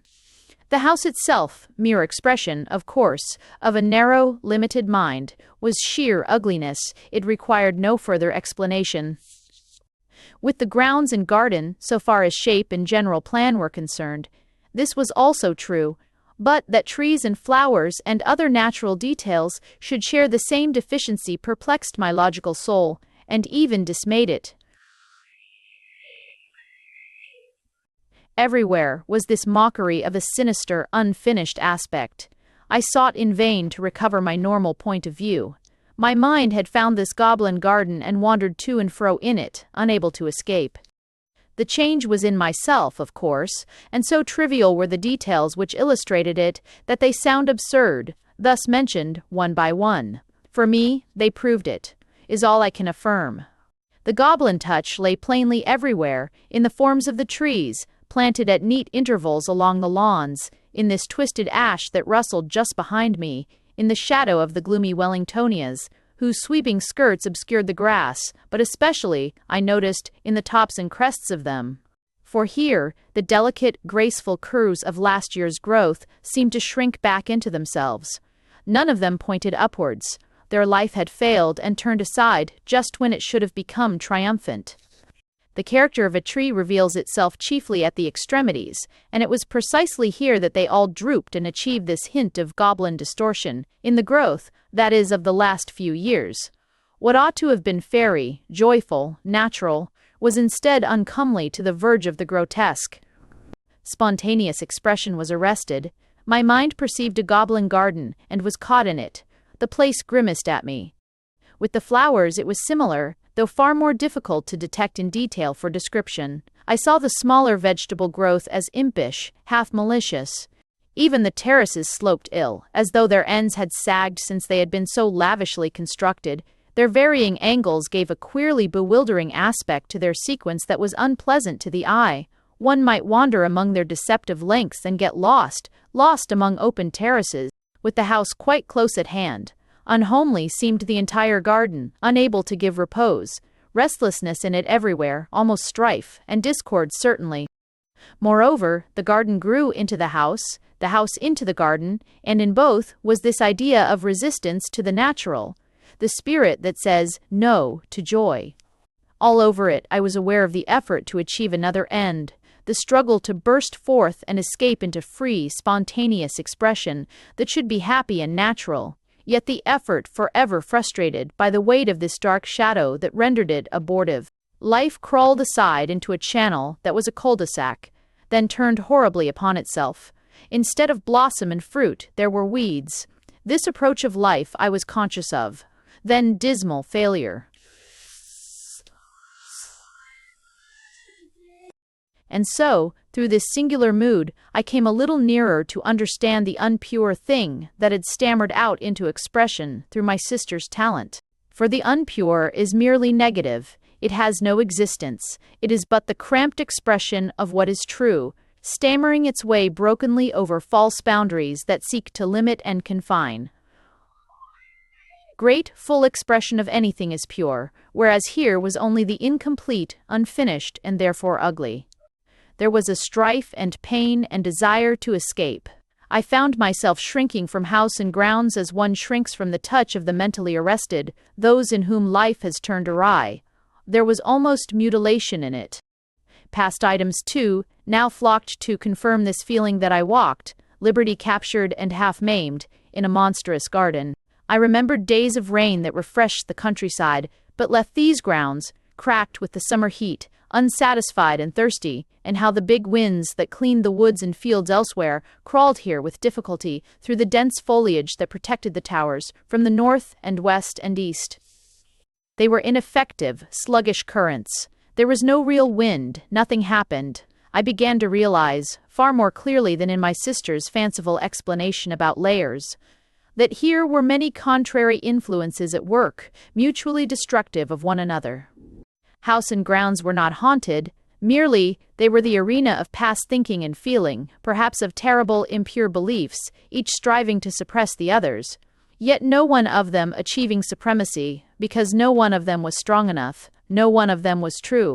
Each, moreover, tried to win me over. though only one was able to reach my mind at all, for some obscure reason, possibly because my temperament had a natural bias towards the grotesque. It was the goblin lair. With me, it was the line of least resistance. In my own thoughts, this goblin garden revealed, of course, merely my personal interpretation. I felt now objectively what long ago my mind had felt subjectively. My work, essential sign of spontaneous life with me, had stopped dead, production had become impossible. I stood now considerably closer to the cause of this sterility. The cause, rather, turned bolder, had stepped insolently nearer. Nothing happened anywhere. House, garden, mind alike were barren, abortive, torn by the strife of frustrate impulse, ugly, hateful, sinful. Yet behind it all was still the desire of life, desire to escape, accomplish, hope, an intolerable hope. I became startlingly aware. Crowned torture. And, realizing this, though in some part of me where reason lost her hold, there rose upon me then another and a darker thing that caught me by the throat and made me shrink with a sense of revulsion that touched actual loathing. I knew instantly whence it came, this wave of abhorrence and disgust, for even while I saw red and felt revolt rise in me, it seemed that I grew partially aware of the layer next below the goblin. I perceived the existence of this deeper stratum. One opened the way for the other, as it were. There were so many, yet all interrelated, to admit one was to clear the way, for all. If I lingered, I should be caught. Horribly. They struggled with such violence for supremacy among themselves, however, that this latest uprising was instantly smothered and crushed back, though not before a glimpse had been revealed to me, and the redness in my thoughts transferred itself to color my surroundings thickly and appallingly, with blood. This lurid aspect drenched the garden, smeared the terraces, lent to the very soil a tinge as of sacrificial rites that choked the breath in me, while it seemed to fix me to the earth my feet so longed to leave. It was so revolting that at the same time I felt a dreadful curiosity as of fascination. I wished to stay. Between these contrary impulses, I think I actually reeled a moment, transfixed by a fascination of the awful. Through the lighter goblin veil, I felt myself sinking down, down, down into this turgid layer that was so much more violent and so much more ancient. The upper layer, indeed, seemed fairy by comparison with this terror born of the lust for blood, thick with the anguish of human sacrificial victims. Upper.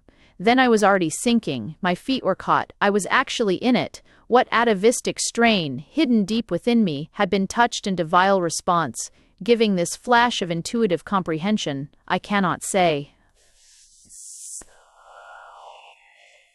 The sun and wind came back. I could almost swear I opened my eyes. Something very atrocious surged back into the depths, carrying with it a thought of tangled woods, of big stones standing in a circle, motionless, white figures, the one form bound with ropes, and the ghastly gleam of the knife. Like smoke upon a battlefield, it rolled away. 1, 2, 2, die. Oh, die.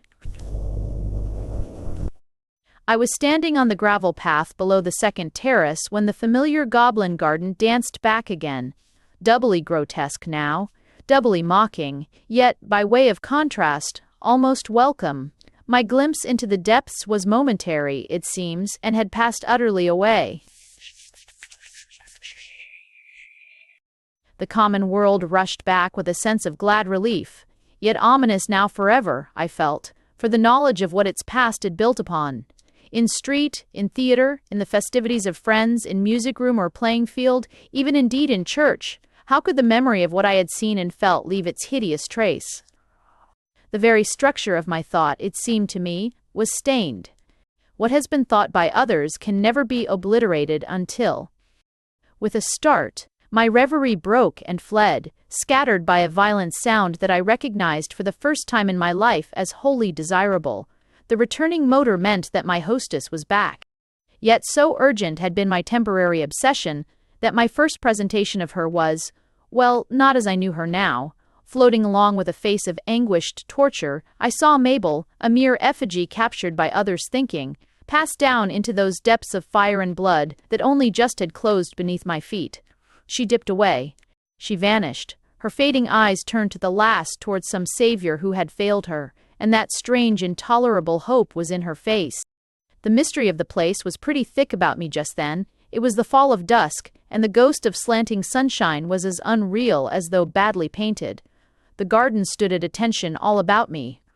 I cannot explain it, but I can tell it, I think, exactly as it happened, for it remains vivid in me forever. That, for the first time, something almost happened, myself apparently, the combining link through which it pressed towards delivery.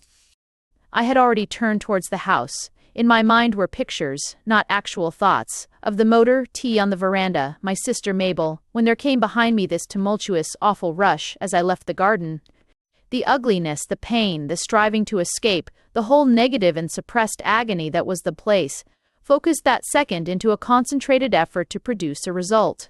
It was a blinding tempest of long frustrate desire that heaved at me, surging appallingly behind me like an anguished mob. I was in the act of crossing the frontier into my normal self again, when it came, catching fearfully at my skirts. I might use an entire dictionary of descriptive adjectives, yet come no nearer to it than this: the conception of a huge assemblage determined to escape with me, or to snatch me back among themselves. My legs trembled for an instant, and I caught my breath, then turned and ran as fast as possible up the ugly terraces.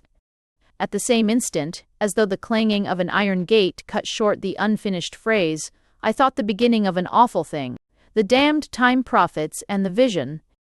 Like this it rushed after me from that goblin garden that had sought to keep me. The damned. For there was sound in it. I know full well it was subjective, not actually heard at all, yet somehow sound was in it, a great volume, roaring and booming thunderously, far away and below me. The sentence dipped back into the depth that gave it birth, unfinished. Its completion was prevented. As usual, nothing happened. But it drove behind me like a hurricane as I ran towards the house, and the sound of it I can only liken to those terrible undertones you may hear standing beside Niagara. They lie behind the mere crash of the falling flood, within it somehow, not audible to all, felt rather than definitely heard. It seemed to echo back from the surface of those sagging terraces as I flew across their sloping ends, for it was somehow underneath them. It was in the rustle of the wind that stirred the skirts of the drooping Wellingtonias. The beds of formal flowers passed it on to the creepers, red as blood, that crept over the unsightly building. Into the structure of the vulgar and forbidding house it sank away. The towers took it home. The uncomely doors and windows seemed almost like mouths that had uttered the words themselves. And on the upper floors at that very moment, I saw two maids in the act of closing them again. And on the veranda, as I arrived breathless and shaken in my soul, Frances and Mabel, standing by the tea-table, looked up to greet me. In the faces of both were clearly legible the signs of shock. They watched me coming, yet so full of their own distress that they hardly noticed the state in which I came. In the face of my hostess, however, I read another and a bigger thing than in the face of Frances. Mabel knew. She had experienced what I had experienced. She had heard that awful sentence I had heard, but heard it not, for the first time, heard it, moreover, I verily believe, complete and to its dreadful end. "Bill, did you hear that curious noise just now?" Frances asked it sharply before I could say a word. Her manner was confused. She looked straight at me, and there was a tremor in her voice she could not hide.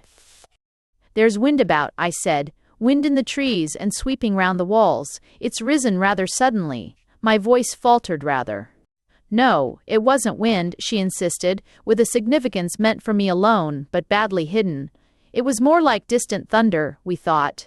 "How you ran too," she added. "What a pace you came across the terraces." I knew instantly from the way she said it that they both had already heard the sound before, and were anxious to know if I had heard it, and how. My interpretation was what they sought. It was a curiously deep sound, I admit. It may have been big guns at sea, I suggested, forts or cruisers practicing. The coast isn't so very far, and with the wind in the right direction. The expression on Mabel's face stopped me dead. "Like huge doors closing," she said softly in her colorless voice, "enormous metal doors shutting against a mass of people clamoring to get out." The gravity, the note of hopelessness in her tones, was shocking. Frances had gone into the house the instant Mabel began to speak. "I'm cold," she had said. "I think I'll get a shawl."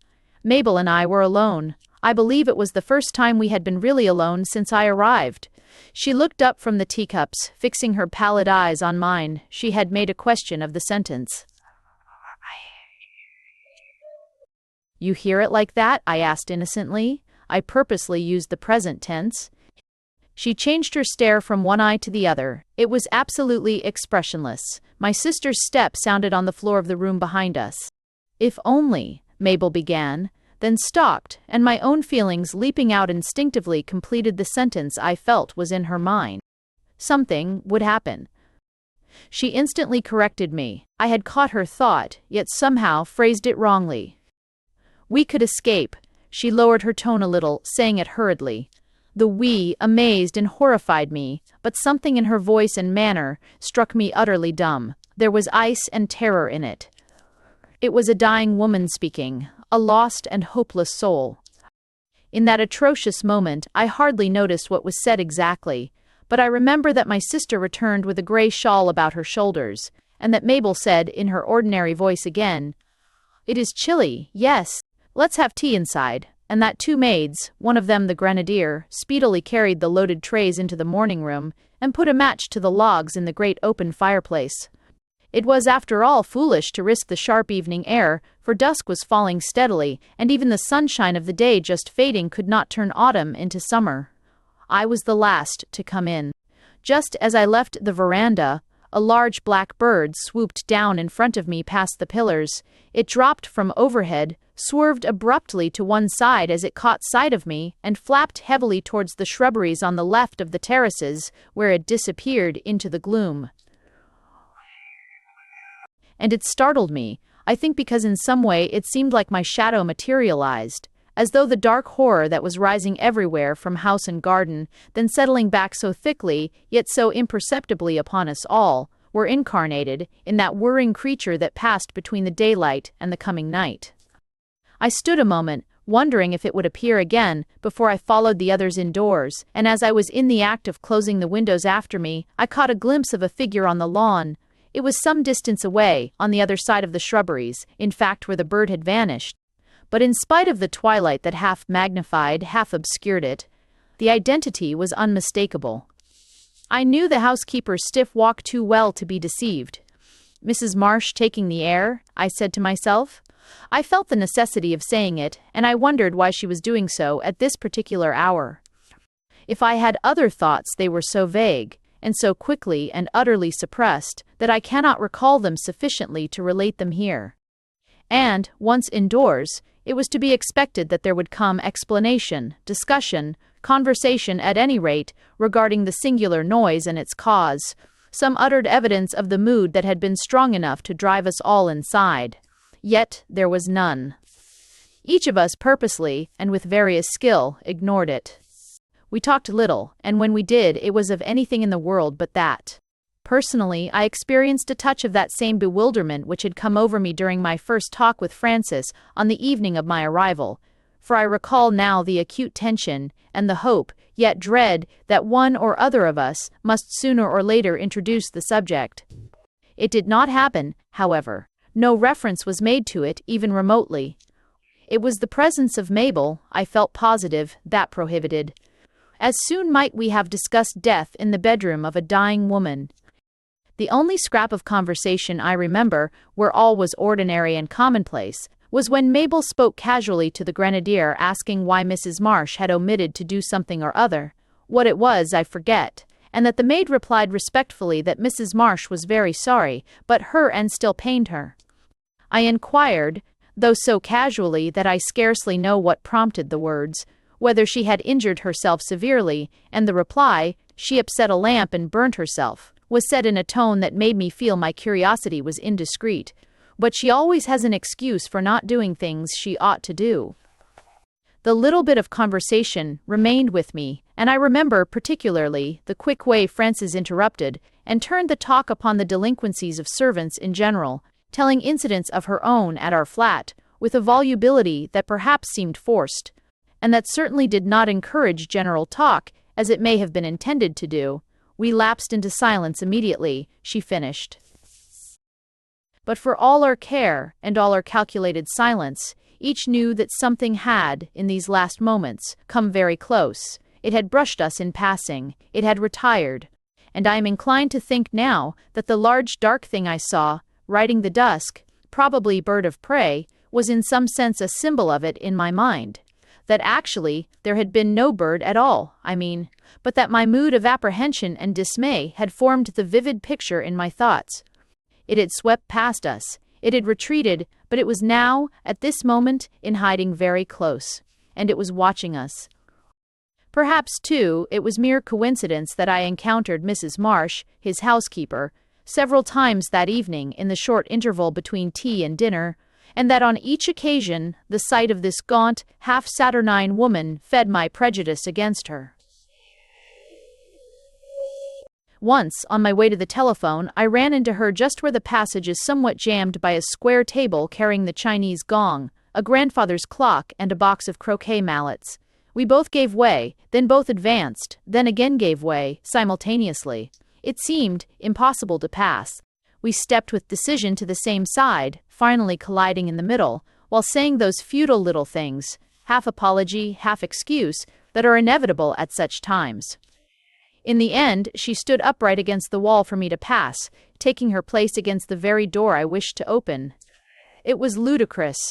"Excuse me, I was just going in, to telephone," I explained, and she sidled off, murmuring apologies, but opening the door for me while she did so. Our hands met a moment on the handle. There was a second's awkwardness. It was too stupid. I remembered her injury, and by way of something to say, I inquired after it. She thanked me. It was entirely healed now, but it might have been much worse. And there was something about the mercy of the Lord that I didn't quite catch. While telephoning, however, London call, and my attention focused on it, realized sharply that this was the first time I had spoken with her, also that I had touched her. It happened to be a Sunday, and the lines were clear. I got my connection quickly, and the incident was forgotten while my thoughts went up to London. On my way upstairs then, the woman came back into my mind, so that I recalled other things about her, how she seemed all over the house, in unlikely places often, how I had caught her sitting in the hall alone that night, how she was forever coming and going with her lugubrious visage, and that untidy hair at the back that had made me laugh 3 years ago with the idea that it looked singed or burnt, and how the impression on my first arrival at the Towers was that this woman somehow kept alive, though its evidence was outwardly suppressed, the influence of her late employer and of his somber teachings. Somewhere with her was associated the idea of punishment, vindictiveness, revenge. I remembered again suddenly my odd notion that she sought to keep her present mistress here, a prisoner in this bleak and comfortless house, and that really, in spite of her obsequious silence, she was intensely opposed to the change of thought that had reclaimed Mabel to a happier view of life. All this in a passing second flashed in review before me, and I discovered, or at any rate reconstructed, the real Mrs. Marsh. She was decidedly in the shadow. More, she stood in the forefront of it, stealthily leading an assault, as it were, against the Towers and its occupants, as though, consciously or unconsciously, she labored incessantly to this hateful end. I can only judge that some state of nervousness in me permitted the series of insignificant thoughts to assume this dramatic shape, and that what had gone before prepared the way, and led her up at the head of so formidable a procession. I relate it exactly as it came to me. My nerves were doubtless somewhat on edge by now, otherwise I should hardly have been a prey to the exaggeration at all. I seemed open to so many strange impressions. Nothing else, perhaps, can explain my ridiculous conversation with her, when, for the third time that evening, I came suddenly upon the woman halfway down the stairs, standing by an open window, as if in the act of listening. She was dressed in black, a black shawl over her square shoulders and black gloves on her big, broad hands. 2 black objects, prayer books apparently, she clasped, and on her head she wore a bonnet with shaking beads of jet. At first I did not know her. As I came running down upon her from the landing, it was only when she stood aside to let me pass that I saw her profile against the tapestry and recognized Mrs. Marsh. And to catch her on the front stairs, dressed like this, struck me as incongruous.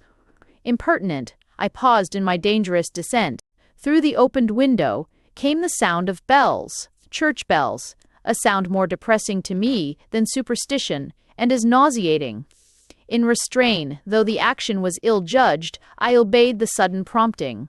Was it a secret desire to attack, perhaps? And spoke to her. "Been to church, I suppose, Mrs. Marsh," I said. "Or just going, perhaps?" Her face, as she looked up a second to reply, was like an iron doll that moved its lips and turned its eyes, but made no other imitation of life at all. "Some of us still goes, sir," she said unctuously. It was respectful enough, yet the implied judgment of the rest of the world made me almost angry. A deferential insolence lay behind the affected meekness. "For those who believe, no doubt it is helpful," I smiled. "True religion brings peace and happiness, I'm sure. Joy, Mrs. Marsh, joy." I found keen satisfaction in the emphasis. She looked at me like a knife. I cannot describe the implacable thing that shone in her fixed, stern eyes, nor the shadow of felt darkness that stole across her face. She glittered. I felt hate in her. I knew. She knew, too. Who was in the thoughts of us both at that moment? She replied softly, never forgetting her place for an instant. "There is joy, sir, in even over one sinner that repenteth, and in church there goes up prayer to God, for those, well, for the others, sir, She cut short her sentence thus. The gloom about her as she said it was like the gloom about a hearse, a tomb, a darkness of great hopeless dungeons. My tongue ran on of itself with a kind of bitter satisfaction. "We must believe there are no others, Mrs. Marsh. Salvation, you know, would be such a failure if there were. No merciful, all-foreseeing God could ever have devised such a fearful plan." Her voice, interrupting me, seemed to rise out of the bowels of the earth. "They rejected the salvation when it was offered to them, sir, on earth. But you wouldn't have them tortured forever because of one mistake in ignorance," I said, fixing her with my eye. "Come now, would you, Mrs. Marsh? No God worth worshipping could permit such cruelty. Think a moment what it means." She stared at me, a curious expression in her stupid eyes. It seemed to me as though the woman in her revolted, while yet she dared not suffer her grim belief to trip. That is, she would willingly have had it otherwise, but for a terror that prevented. "We may pray for them, sir, and we do. We may ope." She dropped her eyes to the carpet. "Good, good," I put in cheerfully, sorry now that I had spoken at all. "See, that's more hopeful, at any rate, isn't it?" She murmured something about Abraham's bosom and the time of salvation not being forever, as I tried to pass her. Then a half gesture that she made stopped me. There was something more she wished to say, to ask. She looked up furtively. In her eyes I saw the woman peering out through fear. "Perhaps, sir," she faltered, as though lightning must strike her dead. "Perhaps, would you think, a drop of cold water, given in his name, might moisten." But I stopped her, for the foolish talk had lasted long enough. "Of course," I exclaimed, "of course. For God is love, remember, and love means charity, tolerance, sympathy, and sparing others pain." And I hurried past her, determined to end the outrageous conversation, for which yet I knew myself entirely to blame.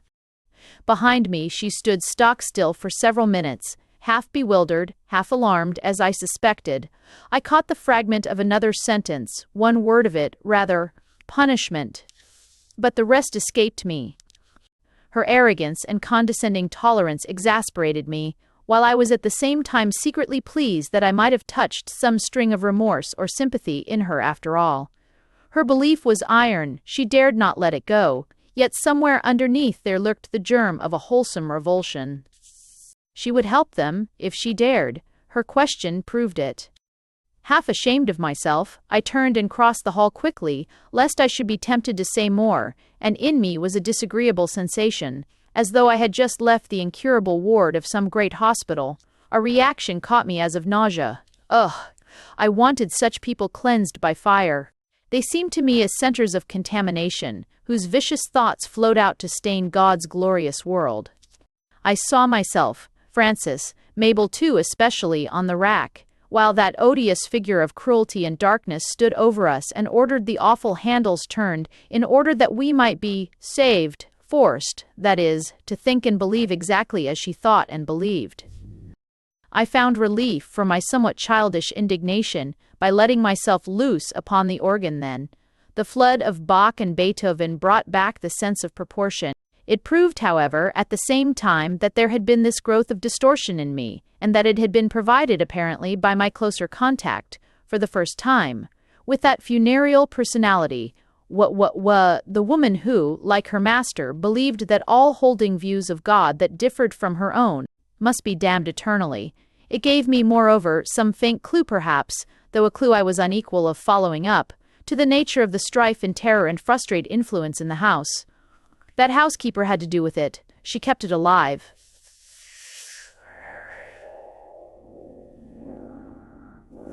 Chapter V. That night, I was wakened by a hurried tapping at my door, and before I could answer, Frances stood beside my bed. She had switched on the light as she came in. Her hair fell straggling over her dressing gown. Her face was deathly pale, its expression so distraught it was almost haggard. The eyes were very wide. She looked almost like another woman. She was whispering at a great pace. Bill, wake up, quick." "I am awake." "What is it?" I whispered too. I was startled. "In recording the first things, dears." "Listen," was all she said. Her eyes stared into vacancy. There was not a sound in the great house. The wind had dropped, and all was still. Only the tapping seemed to continue endlessly in my brain. The clock on the mantelpiece pointed to 2:30. "I heard nothing, Frances." "What is it?" I rubbed my eyes. I had been very deeply asleep. "Listen," she repeated very softly, holding up one finger and turning her eyes towards the door she had left ajar. Her usual calmness had deserted her. She was in the grip of some distressing terror. For a full minute we held our breath and listened. Then her eyes rolled round again and met my own, and her skin went even whiter than before. "It woke me," she said beneath her breath, and moving a step nearer to my bed. "It was the noise." Even her whisper trembled. The noise. The word repeated itself dully of its own accord. I would rather it had been anything in the world but that earthquake, foreign cannon, collapse of the house above our heads.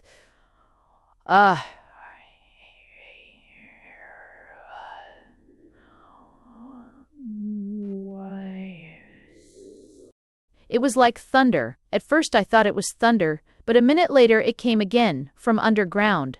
"It's appalling," she muttered the words, her voice not properly under control. There was a pause of perhaps a minute, and then we both spoke at once. We said foolish, obvious things that neither of us believed in for a second. The roof had fallen in, there were burglars downstairs, the safes had been blown open. It was to comfort each other as children do that we said these things. Also, it was to gain further time. "There's someone in the house, of course," I heard my voice say finally, as I sprang out of bed and hurried into dressing gown and slippers. "All don't be alarmed. I'll go down and see," and from the drawer I took a pistol. It was my habit to carry everywhere with me. I loaded it carefully while Frances stood stock-still beside the bed and watched. I moved towards the open door. "You stay here, Frances," I whispered, the beating of my heart making the words uneven, "while I go down and make a search. Lock yourself in, girl. Nothing can happen to you." "It was downstairs, you said."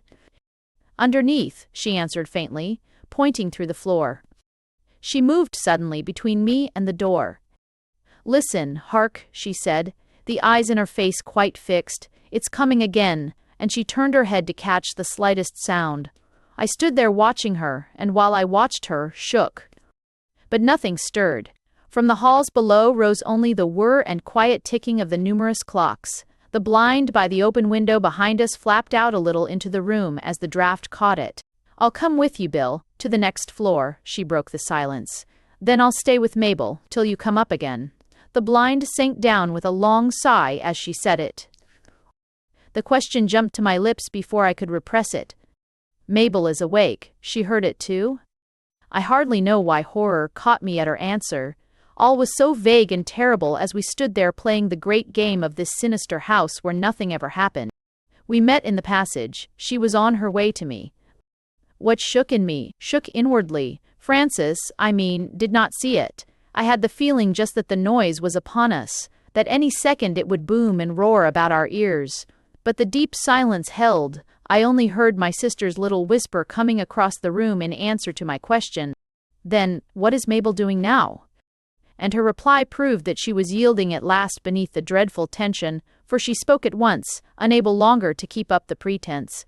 With a kind of relief, as it were, she said it out, looking helplessly at me like a child. "She is weeping and nae age see." My expression must have stopped her. I believe I clapped both hands upon her mouth, though when I realized things clearly again, I found they were covering my own ears instead. It was a moment of unutterable horror. The revulsion I felt was actually physical. And it would have given me pleasure to fire off all the 5 chambers of my pistol into the air above my head. The sound, a definite, wholesome sound that explained itself, would have been a positive relief. Other feelings, though, were in me too, all over me, rushing to and fro. It was vain to seek their disentanglement. It was impossible. I confess that I experienced, among them, a touch of paralyzing fear. Though for a moment only, it passed as sharply as it came, leaving me with a violent flush of blood to the face such as bursts of anger bring, followed abruptly by an icy perspiration over the entire body. Yet I may honestly avow that it was not ordinary personal fear I felt, nor any common dread of physical injury. It was, rather, a vast impersonal shrinking, a sympathetic shrinking, from the agony and terror that countless others, somewhere, somehow, felt for themselves. The first sensation of a prison overwhelmed me in that instant, of bitter strife and frenzied suffering, and the fiery torture of the yearning to escape that was yet hopelessly uttered. All treadable power. It was real. The vain, intolerable hope swept over me. I mastered myself, though hardly knowing how, and took my sister's hand. It was as cold as ice, as I led her firmly to the door and out into the passage. Apparently, she noticed nothing of my so near collapse, for I caught her whisper as we went. "You are brave, Bill, splendidly brave." The upper corridors of the great sleeping house were brightly lit. On her way to me, she had turned on every electric switch her hand could reach, and as we passed the final flight of stairs to the floor below, I heard a door shut softly and knew that Mabel had been listening, waiting for us. I led my sister up to it. She knocked, and the door was opened cautiously an inch or so. The room was pitch black. I caught no glimpse of Mabel standing there. Frances turned to me with a hurried whisper, "Billy, you will be careful, won't you?" and went in.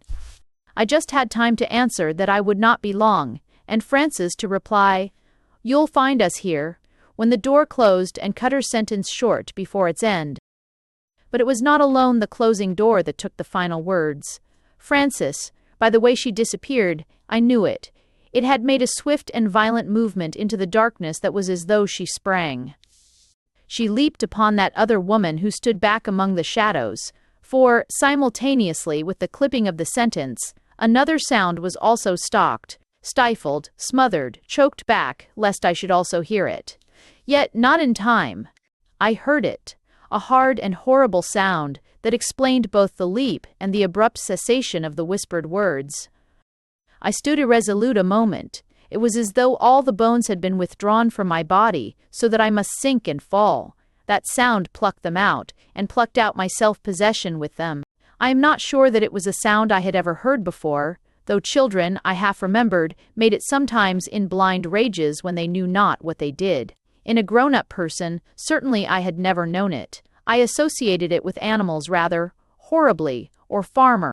In the history of the world, no doubt, it has been common enough, alas, but fortunately today, there can be but few who know it, or would recognize it even when heard. The bones shot back into my body the same instant, but red-hot and burning. The brief instant of irresolution passed.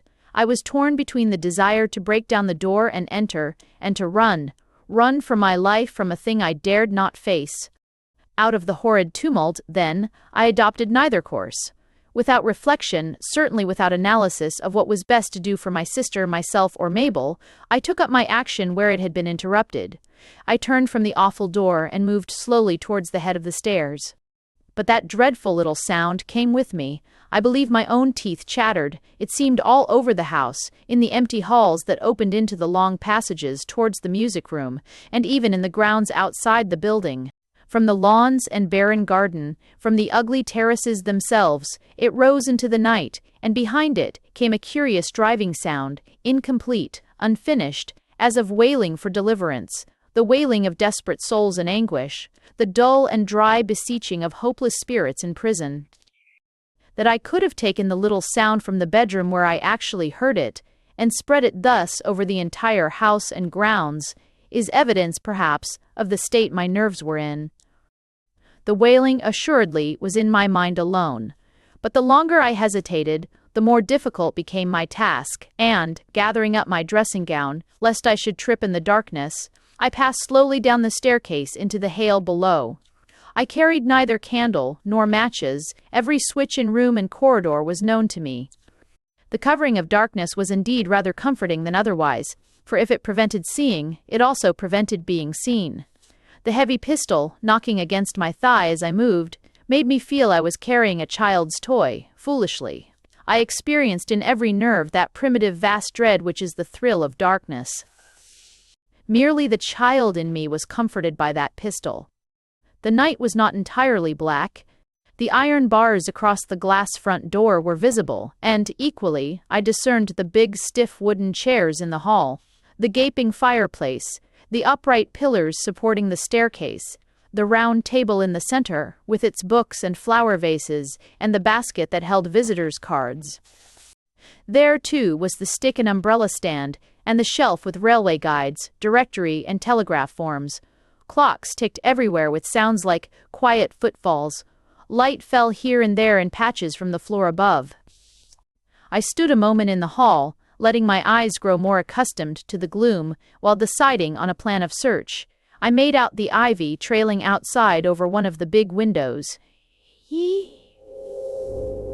And then the tall clock by the front door made a grating noise deep down inside its body. It was the presentation clock, large and hideous, given by the congregation of his church. And, dreading the booming strike it seemed to threaten, I made a quick decision. If others beside myself were about in the night, the sound of that striking might cover their approach. So I tiptoed to the right, where the passage led towards the dining room. In the other direction were the morning and drawing rooms, both little used, and various other rooms beyond that had been his, generally now kept locked. I thought of my sister, waiting upstairs with that frightened woman for my return. I went quickly, yet stealthily. And, to my surprise, the door of the dining room was open. It had been opened. I paused on the threshold, staring about me. I think I fully expected to see a figure blocked in the shadows against the heavy sideboard, or looming on the other side beneath his portrait. But the room was empty. I felt it empty. Through the wide bow windows that gave onto the veranda came an uncertain glimmer that even shone reflected in the polished surface of the dinner table, and again I perceived the stiff outline of chairs, waiting tenantless all round it, two larger ones with high carved backs at either end. The monkey trees on the upper terrace, too, were visible outside against the sky, and the solemn crests of the Wellingtonias on the terraces below. The enormous clock on the mantelpiece ticked very slowly, as though its machinery were running down, and I made out the pale round patch that was its face. Resisting my first inclination to turn the lights up, my hand had gone so far as to finger the friendly knob. I crossed the room so carefully that no single board creaked, nor a single chair, as I rested a hand upon its back, moved on the parquet flooring. I turned neither to the right nor left, nor did I once look back. I went towards the long corridor filled with priceless objects, darta, that led through various antechambers into the spacious music room, and only at the mouth of this corridor did I next halt a moment in uncertainty. For this long corridor, lit faintly by high windows on the left from the veranda, was very narrow, owing to the mass of shelves and fancy tables it contained. It was not that I feared to knock over precious things as I went, but that, because of its ungenerous width, there would be no room to pass another person, if I met one. And the certainty had suddenly come upon me that somewhere in this corridor another person at this actual moment stood. Here, somehow, amid all this dead atmosphere of furniture and impersonal emptiness, lay the hint of a living human presence, and with such conviction did it come upon me that my hand instinctively gripped the pistol in my pocket before I could even think. Either someone had passed along this corridor just before me, or someone lay waiting at its farther end, withdrawn or flattened into one of the little recesses to let me pass. It was the person who had opened the door, and the blood ran from my heart as I realized it. It was not courage that sent me on, but rather a strong impulsion from behind that made it impossible to retreat, the feeling that a throng pressed at my back, drawing nearer and nearer. That I was already half surrounded, swept, dragged, coaxed into a vast prison house, where there was wailing and gnashing of teeth, where their worm dieth not and their fire is not quenched. I can neither explain nor justify the storm of irrational emotion that swept me as I stood in that moment, staring down the length of the silent corridor towards the music room at the far end. I can only repeat that no personal bravery sent me down it, but that the negative emotion of fear was swamped in this vast sea of pity and commiseration for others that surged upon me. My senses, at least, were no whit confused. If anything, my brain registered impressions with keener accuracy than usual. I noticed, for instance, that the two swinging doors of bars that cut the corridor into definite lengths, making little rooms of the spaces between them, were both wide open, in the dim light, no mean achievement. Also that the fronds of a palm plant, some 10 feet in front of me, still stirred gently from the air of someone who had recently gone past them. The long green leaves waved to and fro like hands. Then I went stealthily forward down the narrow space, proud even that I had this command of myself, and so carefully that my feet made no sound upon the Japanese matting on the floor. It was a journey that seemed timeless. I have no idea how fast or slow I went, but I remember that I deliberately examined articles on each side of me, peering with particular closeness into the recesses of wall and window. I passed the first baize doors, and the passage beyond them widened out to hold shelves of books. There were sofas and small reading tables against the wall. It narrowed again presently as I entered the second stretch. The windows here were higher and smaller, and marble statuettes of classical subject lined the walls, watching me like figures of the dead. Their white and shining faces saw me, yet made no sign. I passed next between the second baize doors. They, too, had been fastened back with hooks against the wall. Thus all doors were open, had been recently opened. And so, at length, I found myself in the final widening of the corridor, which formed an antechamber to the music room itself. It had been used formerly to hold the overflow of meetings. No door separated it from the great hall beyond, but heavy curtains hung usually to close it off, and these curtains were invariably drawn. They now stood wide. And here, I can merely state the impression that came upon me. I knew myself at last surrounded. The throng that pressed behind me also surged in front, facing me in the big room, and waiting for my entry, stood a multitude, on either side of me, in the very air above my head. The vast assemblage paused upon my coming. The pause, however, was momentary, for instantly the deep, tumultuous movement was resumed, that yet was silent as a cavern underground. I felt the agony that was in it, the passionate striving, the awful struggle to escape. The semi-darkness held beseeching faces that fought to press themselves upon my vision, yearning yet hopeless eyes, lips scorched and dry, mouths that opened to implore but found no craved delivery in actual words, and a fury of misery and hate that made the life in me stop dead, frozen by the horror of vain pity.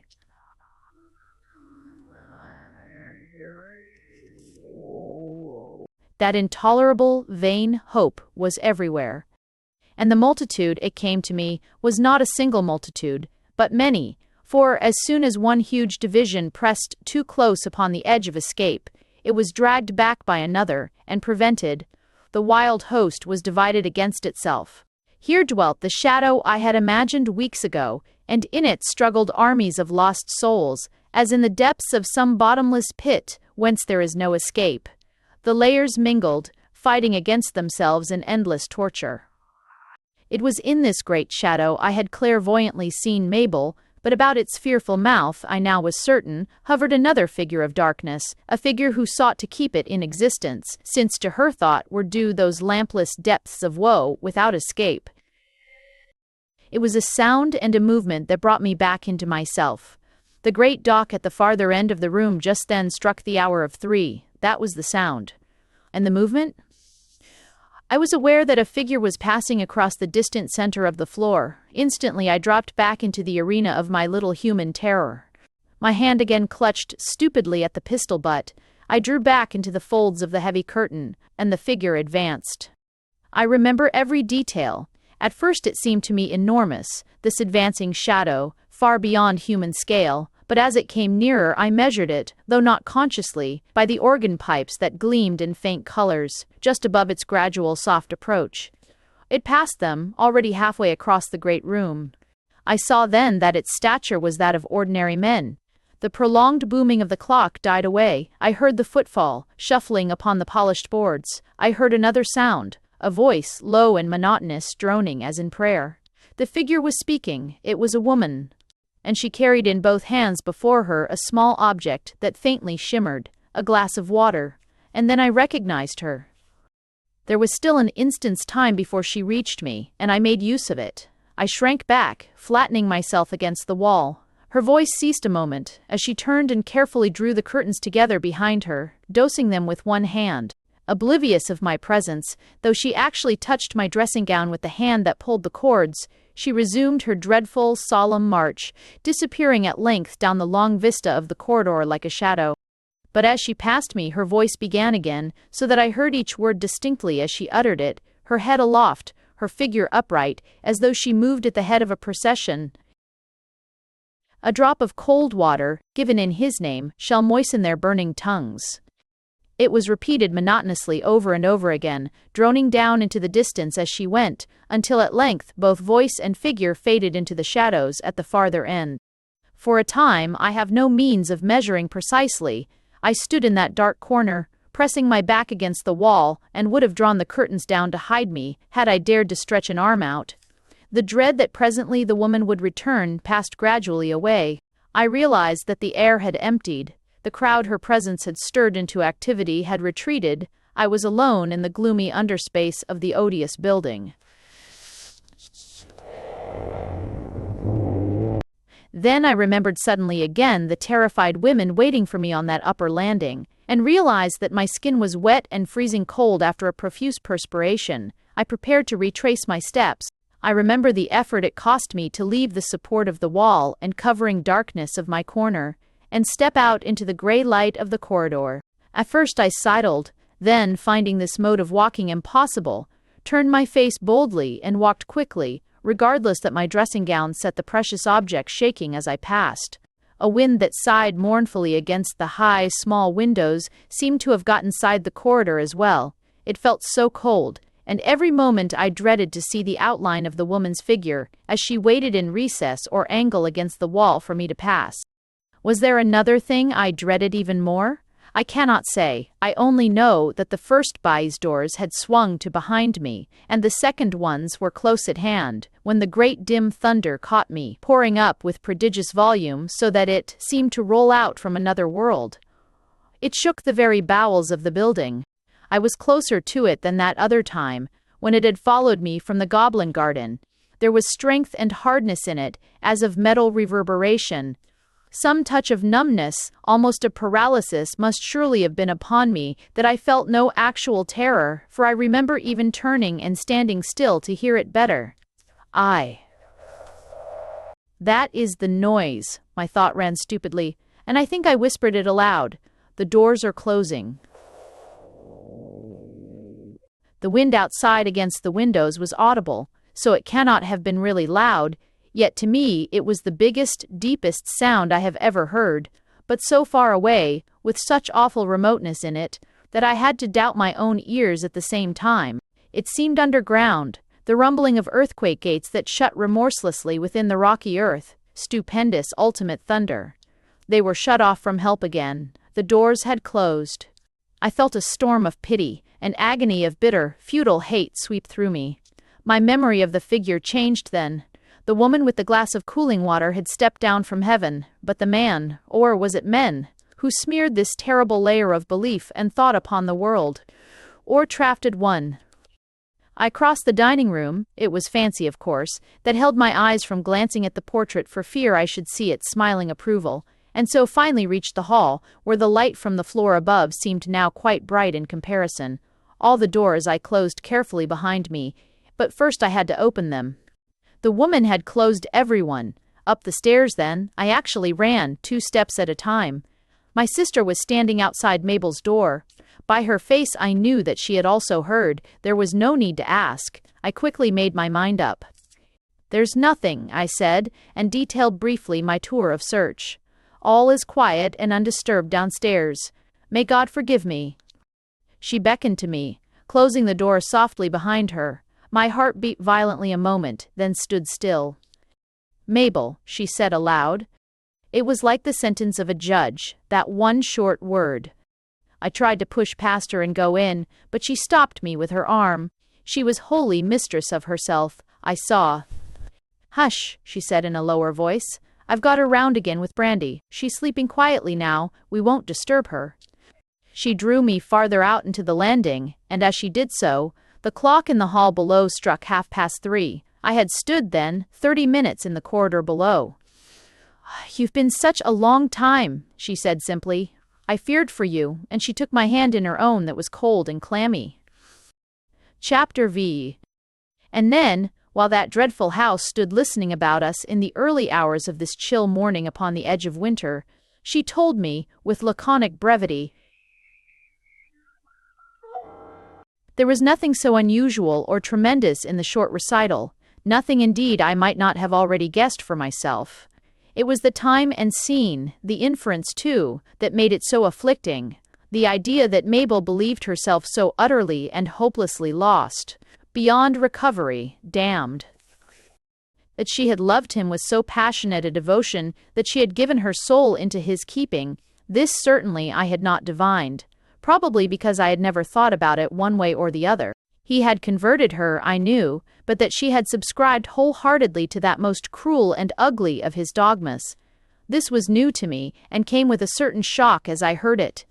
In love, of course, the weaker nature is receptive to all manner of suggestion. This man had suggested his pet Brimstone Lake so vividly that she had listened and believed. He had frightened her into heaven, and his heaven, a definite locality in the skies, had its foretaste here on earth in miniature. The towers, house, and garden. Into his dolorous scheme of a handful saved and millions damned, his enclosure, as it were, of sheep and goats, he had swept her before she was aware of it. Her mind no longer was her own. Ah, and it was Mrs. Marsh who kept the thought stream open, though tempered, as she deemed, with that touch of craven, superstitious mercy. But what I found it difficult to understand, and still more difficult to accept, was that, during her year abroad, she had been so haunted with a secret dread of that hideous after-death that she had finally revolted and tried to recover that clearer state of mind she had enjoyed before the religious bully had stunned her, yet had tried in vain. She had returned to the towers to find her soul again, only to realize that it was lost eternally. The cleaner state of mind lay then beyond recovery. In the reaction that followed the removal of his terrible suggestion, she felt the crumbling of all that he had taught her, but searched in vain for the peace and beauty his teachings had destroyed. Nothing came to replace these. She was empty, desolate, hopeless, craving her former joy and carelessness. She found only hate and diabolical calculation. This man, whom she had loved to the point of losing her soul for him, had bequeathed to her one black and fiery thing, the terror of the damned. His thinking wrapped her in this iron garment that held her fast. All this Frances told me, far more briefly than I have here repeated it. In her eyes and gestures and laconic sentences lay the conviction of great beating issues and of menacing drama my own description fails to recapture. It was all so incongruous and remote from the world I lived in that more than once a smile, though a smile of pity, fluttered to my lips, but a glimpse of my face in the mirror showed rather the leer of a grimace. There was no real laughter anywhere that night. The entire adventure seemed so incredible, here, in this 20th century, but yet delusion, that feeble word, did not occur once in the comments my mind suggested, though did not utter.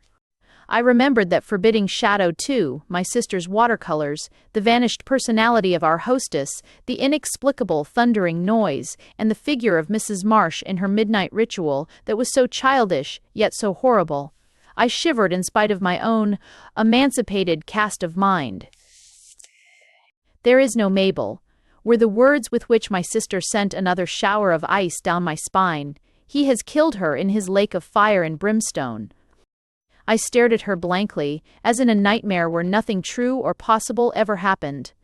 "He killed her in his lake of fire and brimstone," she repeated more faintly.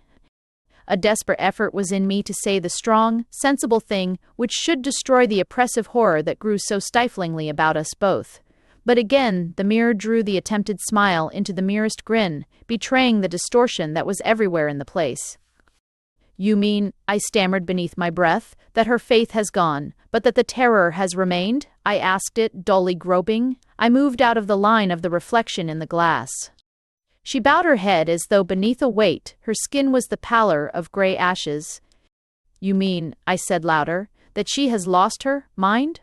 "She is terror incarnate," was the whispered answer. "Mabel has lost her soul. Her soul is there." She pointed horribly below. "She is seeking it, and The word soul stung me into something of my normal self again.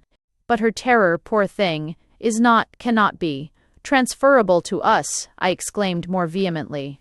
"It certainly is not convertible into feelings, sights, and even sounds." She interrupted me quickly, almost impatiently, speaking with that conviction by which she conquered me so easily that night. "It is her terror that revived the others. It has brought her into touch with them. They are loose and driving after her. Her efforts at resistance have given them also hope that escape, after all, is possible. Day and night they strive." Escape. Others. The anger fast rising in me dropped of its own accord at the moment of birth. It shrank into a shuddering beyond my control. In that moment, I think, I would have believed in the possibility of anything and everything she might tell me. "His strong belief, as also the beliefs of others who have preceded him," she replied, so sure of herself that I actually turned to look over my shoulder, "have left their shadow like a thick deposit over the house and grounds." To them, poor souls imprisoned by thought, it was hopeless as granite walls, until her resistance, her effort to dissipate it, let in light. Now, in their thousands, they are flocking to this little light, seeking escape. Her own escape, don't you see, may release them all. It took my breath away. Had his predecessors, former occupants of this house, also preached damnation of all the world but their own exclusive sect? Was this the explanation of her obscure talk of layers, each striving against the other for domination? And if men are spirits, and these spirits survive, could strong thought thus determine their condition even afterwards? So many questions flooded into me that I selected no one of them, but stared in uncomfortable silence, bewildered, out of my depth, and acutely, painfully distressed. There was so odd a mixture of possible truth and incredible, unacceptable explanation in it all, so much confirmed, yet so much left darker than before. What she said did, indeed, offer a quasi-interpretation of my own series of abominable sensations: strife, agony, pity, hate, escape, but so far-fetched that only the deep conviction in her voice and attitude made it tolerable for a second even. I found myself in a curious state of mind. I could neither think clearly, nor say a word to refute her amazing statements, whispered there beside me in the shivering hours of the early morning, with only a wall between ourselves and Mabel. Close behind her words, I remember this singular thing, however, that an atmosphere as of the Inquisition seemed to rise and stir about the room, beating awful wings of black above my head. Abruptly then, a moment's common sense returned to me. I faced her. "And the noise?" I said aloud, more firmly. "The roar of the closing doors? We have all heard that. Is that subjective too?" Frances looked sideways about her in a queer fashion that made my flesh creep again. I spoke brusquely, almost angrily. I repeated the question and waited with anxiety for her reply. "What noise?" she asked, with the frank expression of an innocent child. "What closing doors?" But her face turned from gray to white, and I saw that drops of perspiration glistened on her forehead. She caught at the back of a chair to steady herself, then glanced about her again with that sidelong look that made my blood run cold. I understood suddenly then. She did not take in what I said. I knew now. She was listening for something else. And the discovery revived in me a far stronger emotion than any mere desire for immediate explanation. Not only did I not insist upon an answer, but I was actually terrified lest she would answer. More, I felt in me a terror lest I should be moved to describe my own experiences below stairs, thus increasing their reality, and so the reality of all.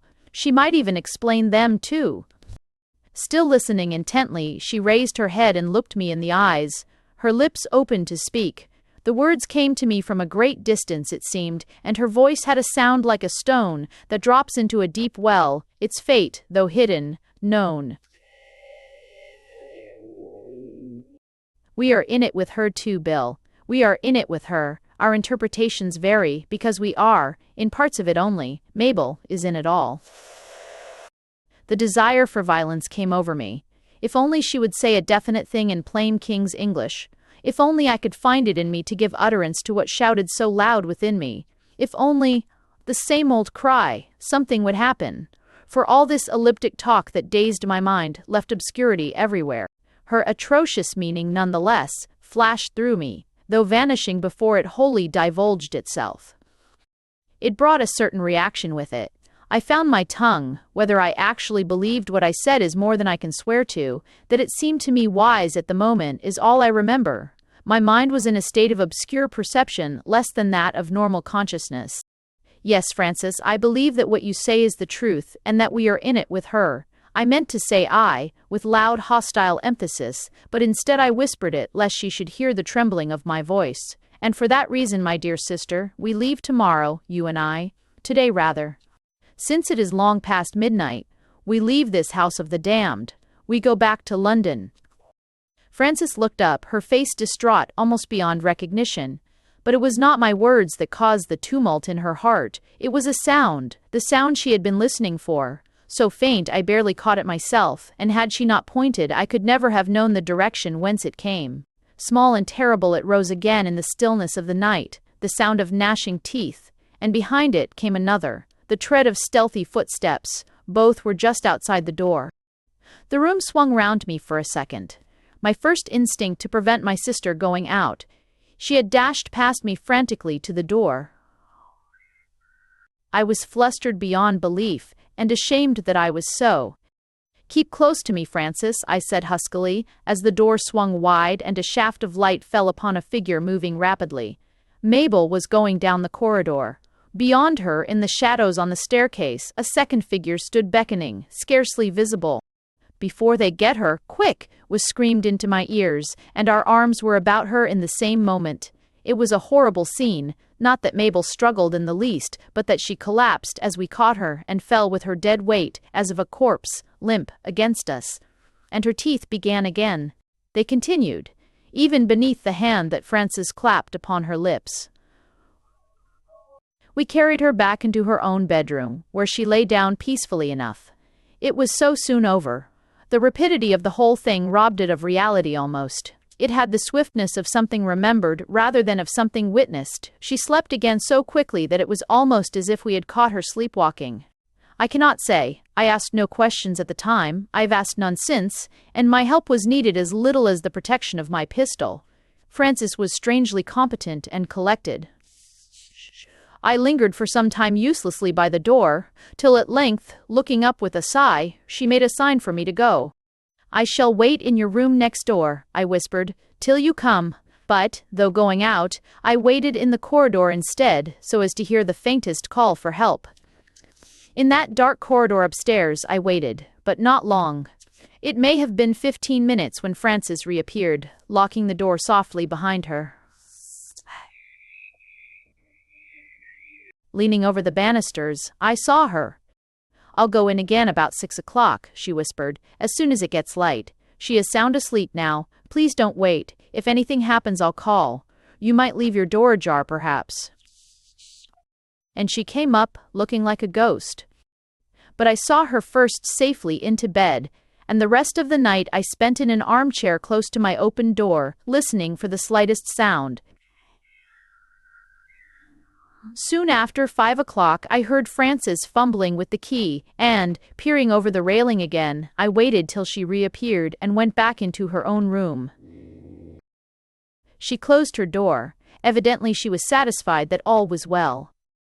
Then, and then only, did I go to bed myself, but not to sleep. I could not get the scene out of my mind, especially that odious detail of it which I hoped and believed my sister had not seen. The still, dark figure of the housekeeper waiting on the stairs below, waiting, of course, for Mabel. Chapter X.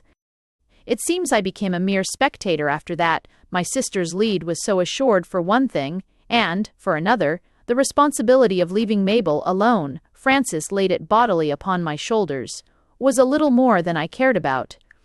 Moreover, when we all three met later in the day, things went on so exactly as before, so absolutely without friction or distress, that to present a sudden, obvious excuse for cutting our visit short seemed ill-judged, and on the lowest grounds it would have been desertion.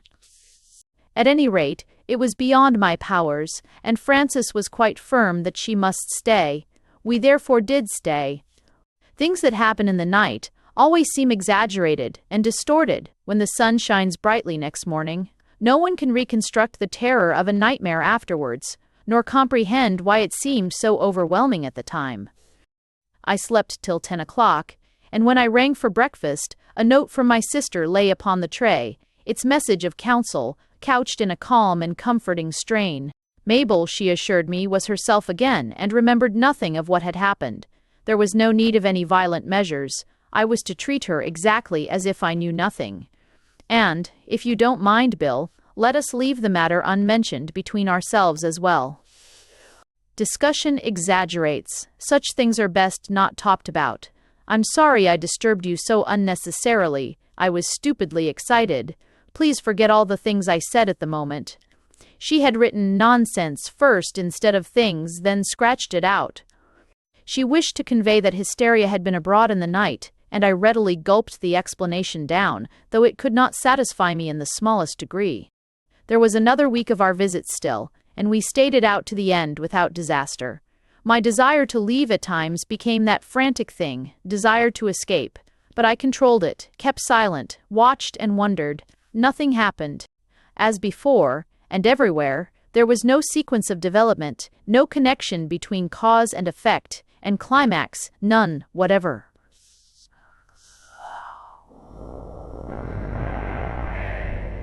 A novelist might mold the queer material into coherent sequence that would be interesting but could not be true. It remains, therefore, not a story, but a history. Nothing happened. Perhaps my intense dislike of the fall of darkness was due wholly to my stirred imagination, and perhaps my anger when I learned that Frances now occupied a bed in our hostess's room was unreasonable. Nerves were unquestionably on edge. I was forever on the lookout for some event that should make escape imperative, but yet that never presented itself. I slept lightly, left my door ajar to catch the slightest sound, even made stealthy tours of the house below stairs, while everybody dreamed in their beds. But I discovered nothing. The doors were always locked. I neither saw the housekeeper again in unreasonable times and places, nor heard a footstep in the passages and halls. The noise was never once repeated. That horrible ultimate thunder, my intensest dread of all, lay withdrawn into the abyss whence it had twice arisen. And though in my thoughts it was sternly denied existence, the great black reason for the fact afflicted me unbelievably. Since Mabel's fruitless effort to escape, the doors kept closed remorselessly. She had failed, they gave up hope. For this was the explanation that haunted the region of my mind, where feelings stir and hint before they clothe themselves in actual language.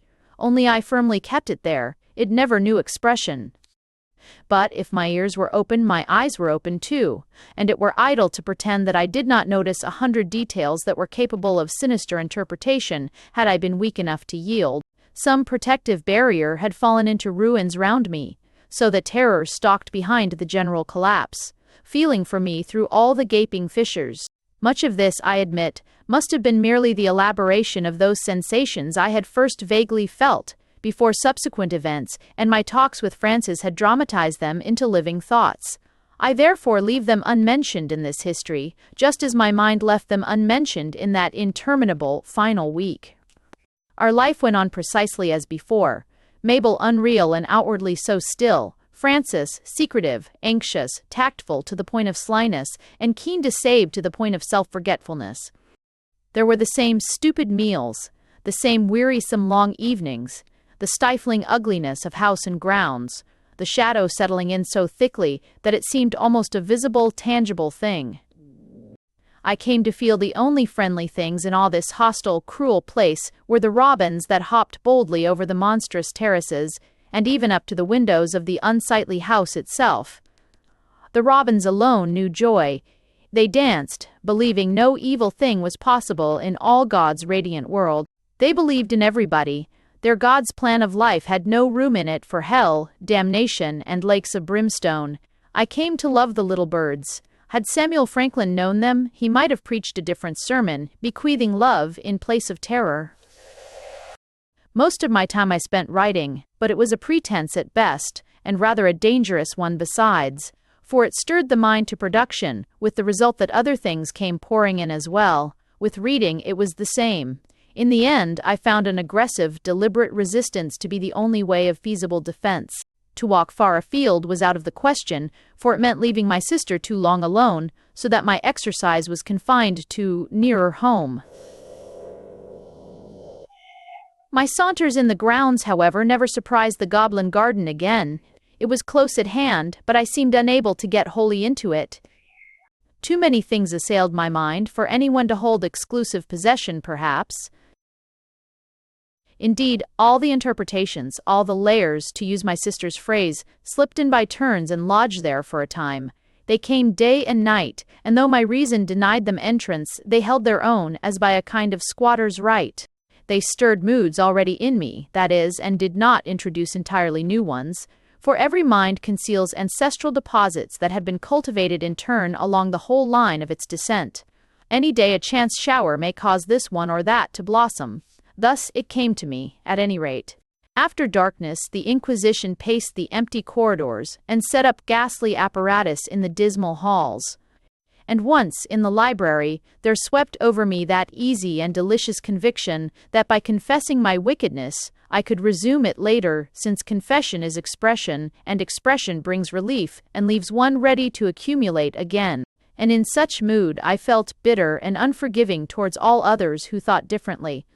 Another time it was a pagan thing that assaulted me, so trivial yet oh so significant at the time, when I dreamed that a herd of centaurs rolled up with a great stamping of hoofs round the house to destroy it, and then woke to hear the horses tramping across the field below the lawns. They neighed ominously, and their noisy panting was audible, as if it were just outside my windows. But the tree episode, I think, was the most curious of all, except, perhaps, the incident with the children which I shall mention in a moment, for its closeness to reality was so unforgettable. Outside the east window of my room stood a giant Wellingtonia on the lawn, its head rising level with the upper sash. It grew some 20 feet away, planted on the highest terrace, and I often saw it when closing my curtains for the night, noticing how it drew its heavy skirts about it, and how the light from other windows threw glimmering streaks and patches that turned it into the semblance of a towering, solemn image. It stood there then so strikingly, somehow like a great old-world idol, that it claimed attention. Its appearance was curiously formidable. Its branches rustled without visibly moving, and it had a certain portentous, forbidding air, so grand and dark and monstrous in the night that I was always glad when my curtains shut it out. Yet, once in bed, I had never thought about it one way or the other, and by day had certainly never sought it out.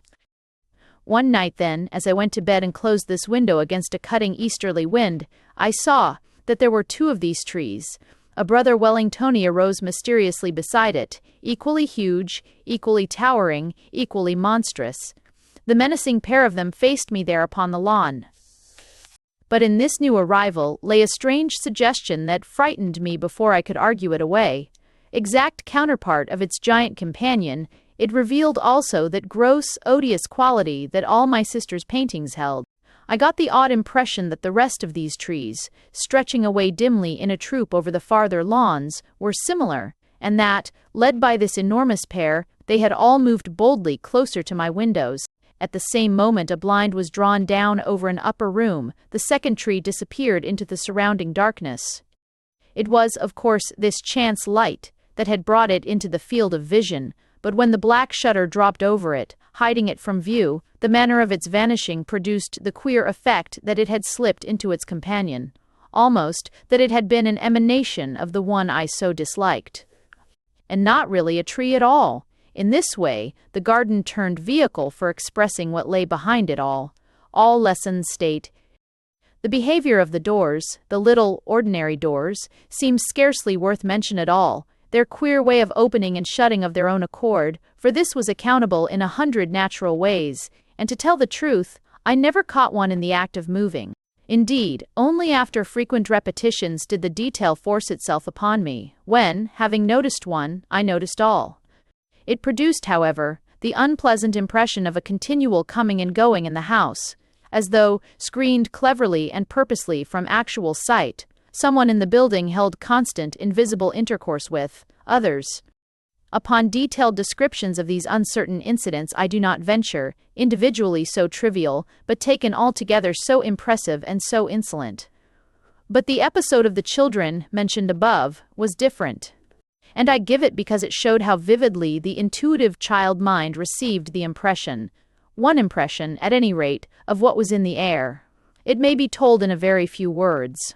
I believe they were the coachman's children, and that the man had been in Mr. Franklin's service, but of neither point am I quite positive. I heard screaming in the rose garden that runs along the stable walls. It was one afternoon not far from the tea hour, and on hurrying up, I found a little girl of 9 or 10 fastened with ropes to a rustic seat, and 2 other children, boys, one about 12 and one much younger, gathering sticks beneath the climbing rose trees. The girl was white and frightened, but the others were laughing and talking among themselves so busily while they picked that they did not notice my abrupt arrival. Some game, I understood, was in progress, but a game that had become too serious for the happiness of the prisoner, for there was a fear in the girl's eyes that was a very genuine fear indeed. I unfastened her at once. The ropes were so loosely and clumsily knotted that they had not hurt her skin. It was not that which made her pale.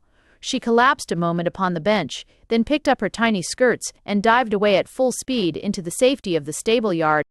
There was no response to my brief comforting, but she ran as though for her life, and I divined that some horrid boy's cruelty had been afoot. It was probably mere thoughtlessness, as cruelty with children usually is, but something in me decided to discover exactly what it was. And the boys, not one whit alarmed at my intervention, merely laughed shyly when I explained that their prisoner had escaped, and told me frankly what their dream had been. There was no vestige of shame in them, nor any idea, of course, that they aped a monstrous reality. That it was mere pretense was neither here nor there.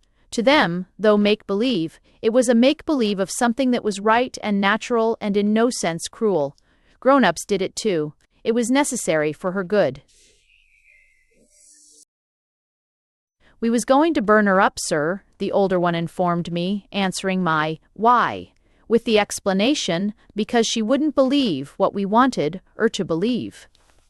And, game though it was, the feeling of reality about the little episode was so arresting, so terrific in some way, that only with difficulty did I confine my admonitions on this occasion to mere words. It was their inheritance. They had breathed it in with the atmosphere of their bringing up. They would renew the salutary torture when they could, till she believed as they did. I went back into the house, afflicted with a passion of mingled pity and distress impossible to describe. Yet on my short way across the garden was attacked by other moods in turn, each more real and bitter than its predecessor. I received the whole series, as it were, at once.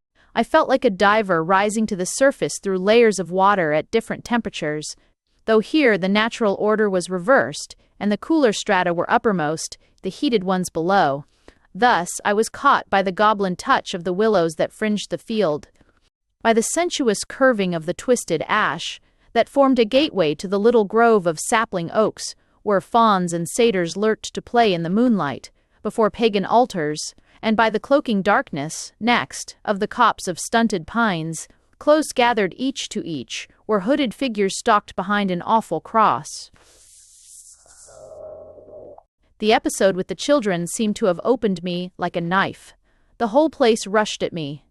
I suspect this synthesis of many moods produced in me that climax of loathing and disgust, which made me feel the limit of bearable emotion had been reached, so that I made straight to find Frances in order to convince her that at any rate I must leave. For, although this was our last day in the house, and we had arranged to go next day, the dread was in me that she would still find some persuasive reason for staying on, and an unexpected incident then made my dread unnecessary. The front door was open, and a cab stood in the drive. A tall, elderly man was gravely talking in the hall with the parlour-maid we called the Grenadier. He held a piece of paper in his hand.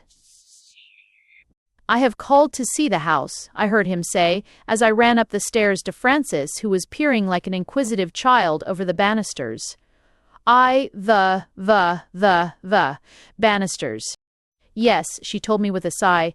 "I know not whether of resignation or relief. The house is to be let or sold. Mabel has decided, some society or other, I believe." I was overjoyed. This made our leaving right and possible. "You never told me, Frances." "Mabel only heard of it a few days ago. She told me herself this morning. It is a chance, she says. Alone she cannot get it straight." "Defeat?" I asked, watching her closely. "She thinks she has found a way out. It's not a family, you see. It's a society, a sort of community." "Or thought." "A community," I gasped. "You mean religious? Why despot?" She shook her head. "Not exactly," she said, smiling, "but some kind of association of men and women who want a headquarters in the country, a place where they can write and meditate, think, mature their plans and all the rest. I don't know exactly what." "Utopian dreamers?" I asked, yet feeling an immense relief come over me as I heard. But I asked in ignorance, not cynically. Frances would know. She knew all this kind of thing. "No, not that exactly," she smiled. "Their teachings are grand and simple, old as the world too, really, the basis of every religion before men's minds perverted them with their manufactured creeds." Footsteps on the stairs, and the sound of voices, interrupted our odd impromptu conversation as the Grenadier came up, followed by the tall, grave gentleman who was being shown over the house. My sister drew me along the corridor towards her room, where she went in and closed the door behind me, yet not before I had stolen a good look at the caller, long enough, at least, for his face and general appearance to have made a definite impression on me. For something strong and peaceful emanated from his presence. He moved with such quiet dignity, the glance of his eyes was so steady and reassuring, that my mind labeled him instantly as a type of man one would turn to in an emergency and not be disappointed. I had seen him but for a passing moment, but I had seen him twice, and the way he walked down the passage, looking competently about him, conveyed the same impression as when I saw him standing at the door, fearless, tolerant, wise. A sincere and kindly character, I judged instantly, a man whom some big kind of love has trained in sweetness towards the world. No hate in him anywhere. A great deal, no doubt, to read in so brief a glance. Yet his voice confirmed my intuition, a deep and very gentle voice. Great firmness in it, too. Have I become suddenly sensitive to people's atmospheres in this extraordinary fashion? I asked myself, smiling, as I stood in the room and heard the door close behind me. Have I developed some clairvoyant faculty here? At any other time, I should have mocked. And I sat down and faced my sister, feeling strangely comforted and at peace for the first time since I had stepped beneath the tower's roof a month ago. Frances, I then saw, was smiling a little as she watched me. "You know him?" I asked. "Well, I asked." "You felt it too?" was her question and reply. "No," she added, "I don't know him, beyond the fact that he is a leader in the movement and has devoted years and money to its objects. Mabel felt the same thing in him that you have felt, and jumped at it." "But you've seen him before?" I urged, for the certainty was in me that he was no stranger to her. She shook her head. "He called one day early this week, when you were out. Mabel saw him." I believe. She hesitated a moment, as though expecting me to stop her with my usual impatience of such subjects. I believe he has explained everything to her. The beliefs he embodies, she declares, are her salvation. Might be, rather, if she could adopt them. Conversion again. For I remembered her riches and how gladly a society would gobble them. The layers I told you about, she continued calmly, shrugging her shoulders slightly, the deposits that are left behind by strong thinking and real belief, but especially by ugly, hateful belief. Because, you see, unfortunately, there's more vital passion in that sort.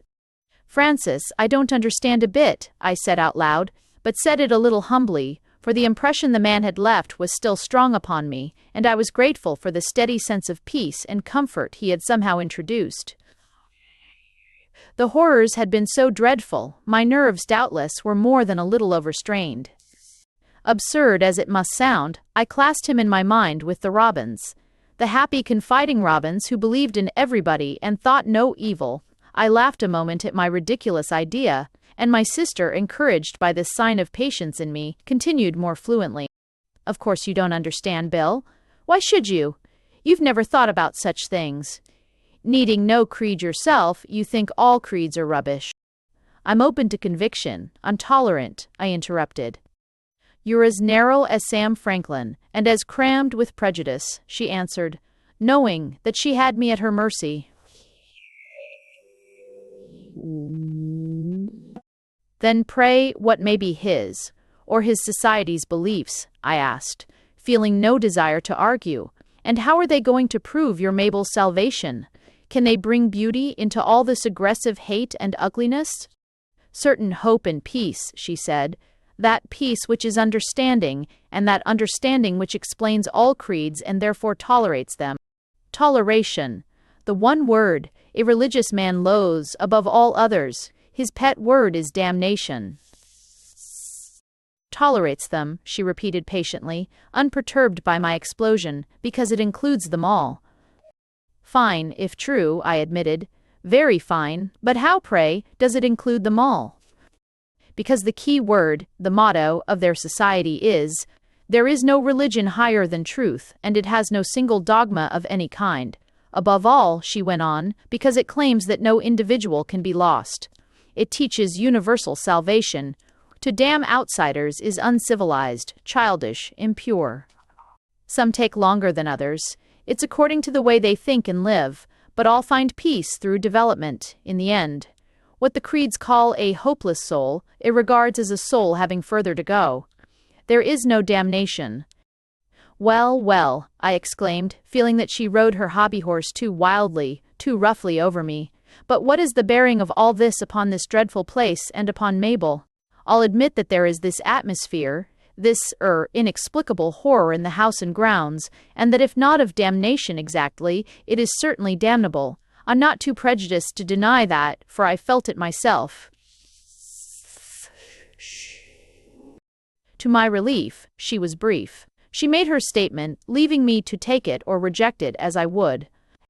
The thought and belief its former occupants have left behind, for there has been coincidence here, a coincidence that must be rare.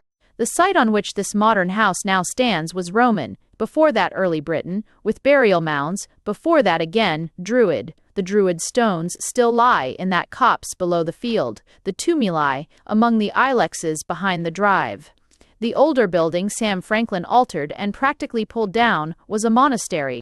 He changed the chapel into a meeting hall, which is now the music room, but, before he came here, the house was occupied by Manetti, a violent Catholic without tolerance or vision, and in the interval between these two, Julius Weinbaum had it, Hebrew of most rigid Orthodox type imaginable, so they all have left there.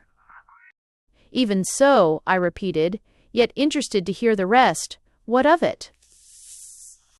Simply this, said Francis with conviction, that each in turn has left his layer of concentrated thinking and belief behind him, because each believed intensely, absolutely, beyond the least weakening of any doubt, the kind of strong belief and thinking that is rare anywhere today, the kind that wills, impregnates objects, saturates the atmosphere, haunts, in a word. And each, believing he was utterly and finally right, damned with equally positive conviction the rest of the world. One and all preach that implicitly, if not explicitly. It's the root of every creed. I listened in amazement that increased as she went on. Up to this point, her explanation was so admirable, it was, indeed, a pretty study in psychology if it were true. Then why does nothing ever happen? I inquired mildly. A place so thickly haunted ought to produce a crop of no ordinary results. There lies the proof, she went on in a lowered voice, the proof of the horror and the ugly reality. The thought and belief of each occupant in turn kept all the others under.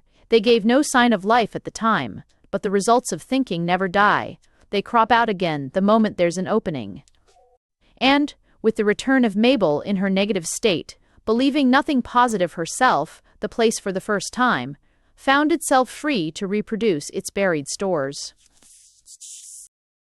Damnation, hellfire, and the rest, the most permanent and vital thought of all those creeds, since it was applied to the majority of the world, broke loose again, for there was no restraint to hold it back. Each sought to obtain its former supremacy, none conquered. There results a pandemonium of hate and fear, of striving to escape, of agonized, bitter warring to find safety, peace, salvation. The place is saturated by that appalling stream of thinking, the terror of the damned. It concentrated upon Mabel, whose negative attitude furnished the channel of deliverance. You and I, according to our sympathy with her, were similarly involved. Nothing happened, because no one layer could ever gain the supremacy. I was so interested, I dare not say amused, that I stared in silence while she paused a moment, afraid that she would draw rein and end the fairy tale too soon.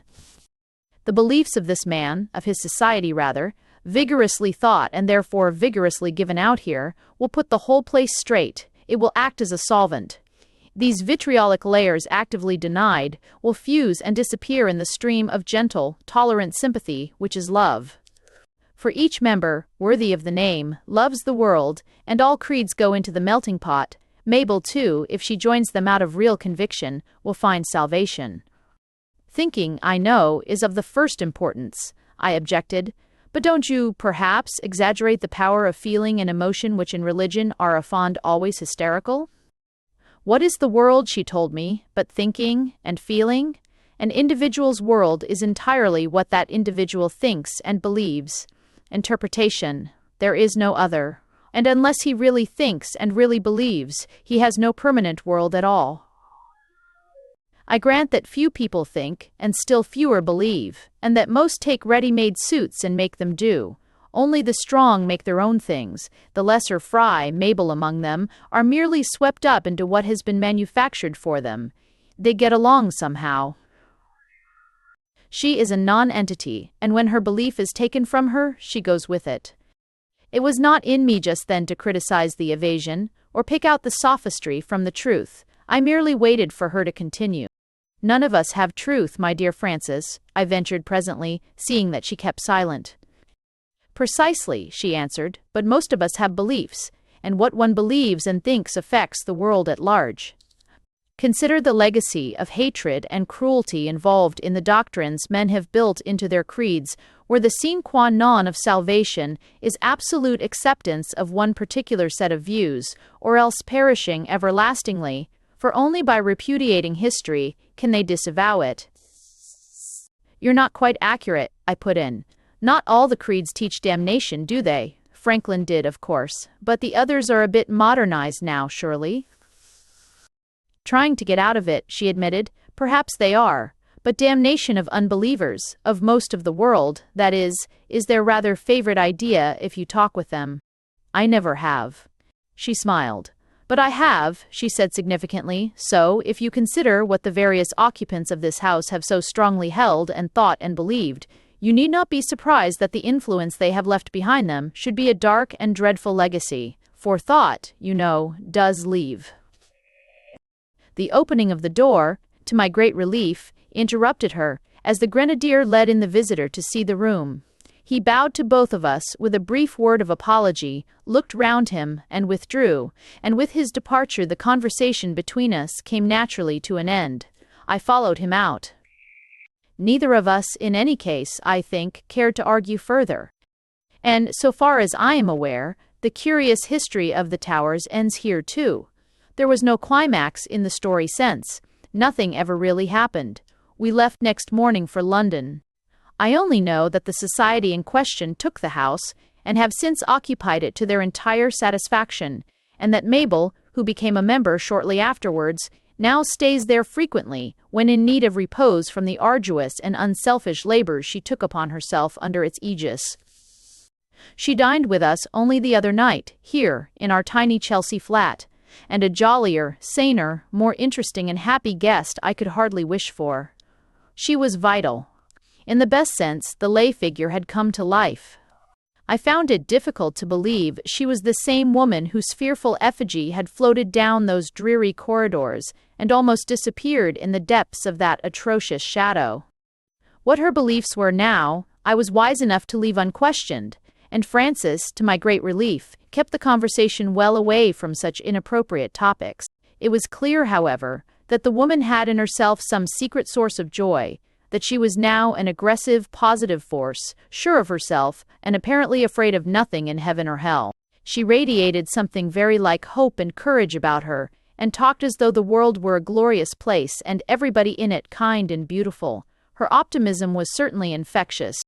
The towers were mentioned only in passing. The name of Marsh came up, not the Marsh, it so happened, but a name in some book that was being discussed, and I was unable to restrain myself.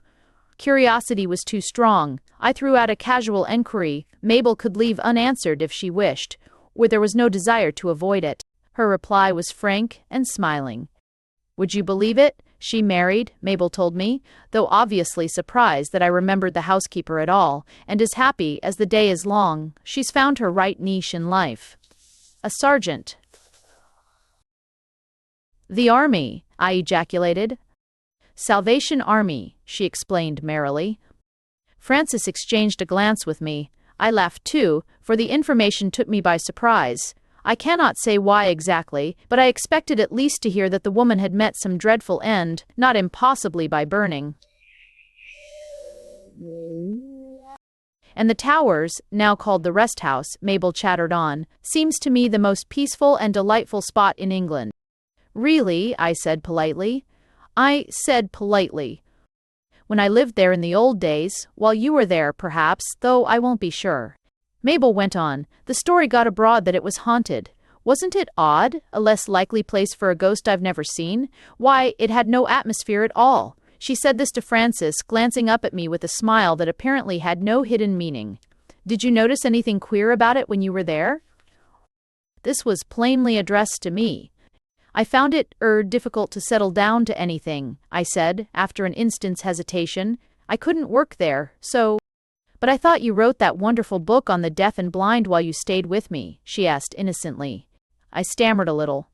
Oh no, not then. I only made a few notes, at the towers. My mind, oddly enough, refused to produce it all down there. But why do you ask? Was anything supposed to happen there? She looked searchingly into my eyes a moment before she answered. Not that I know of, she said simply. Thanks for listening to The Damned by Algernon Blackwood.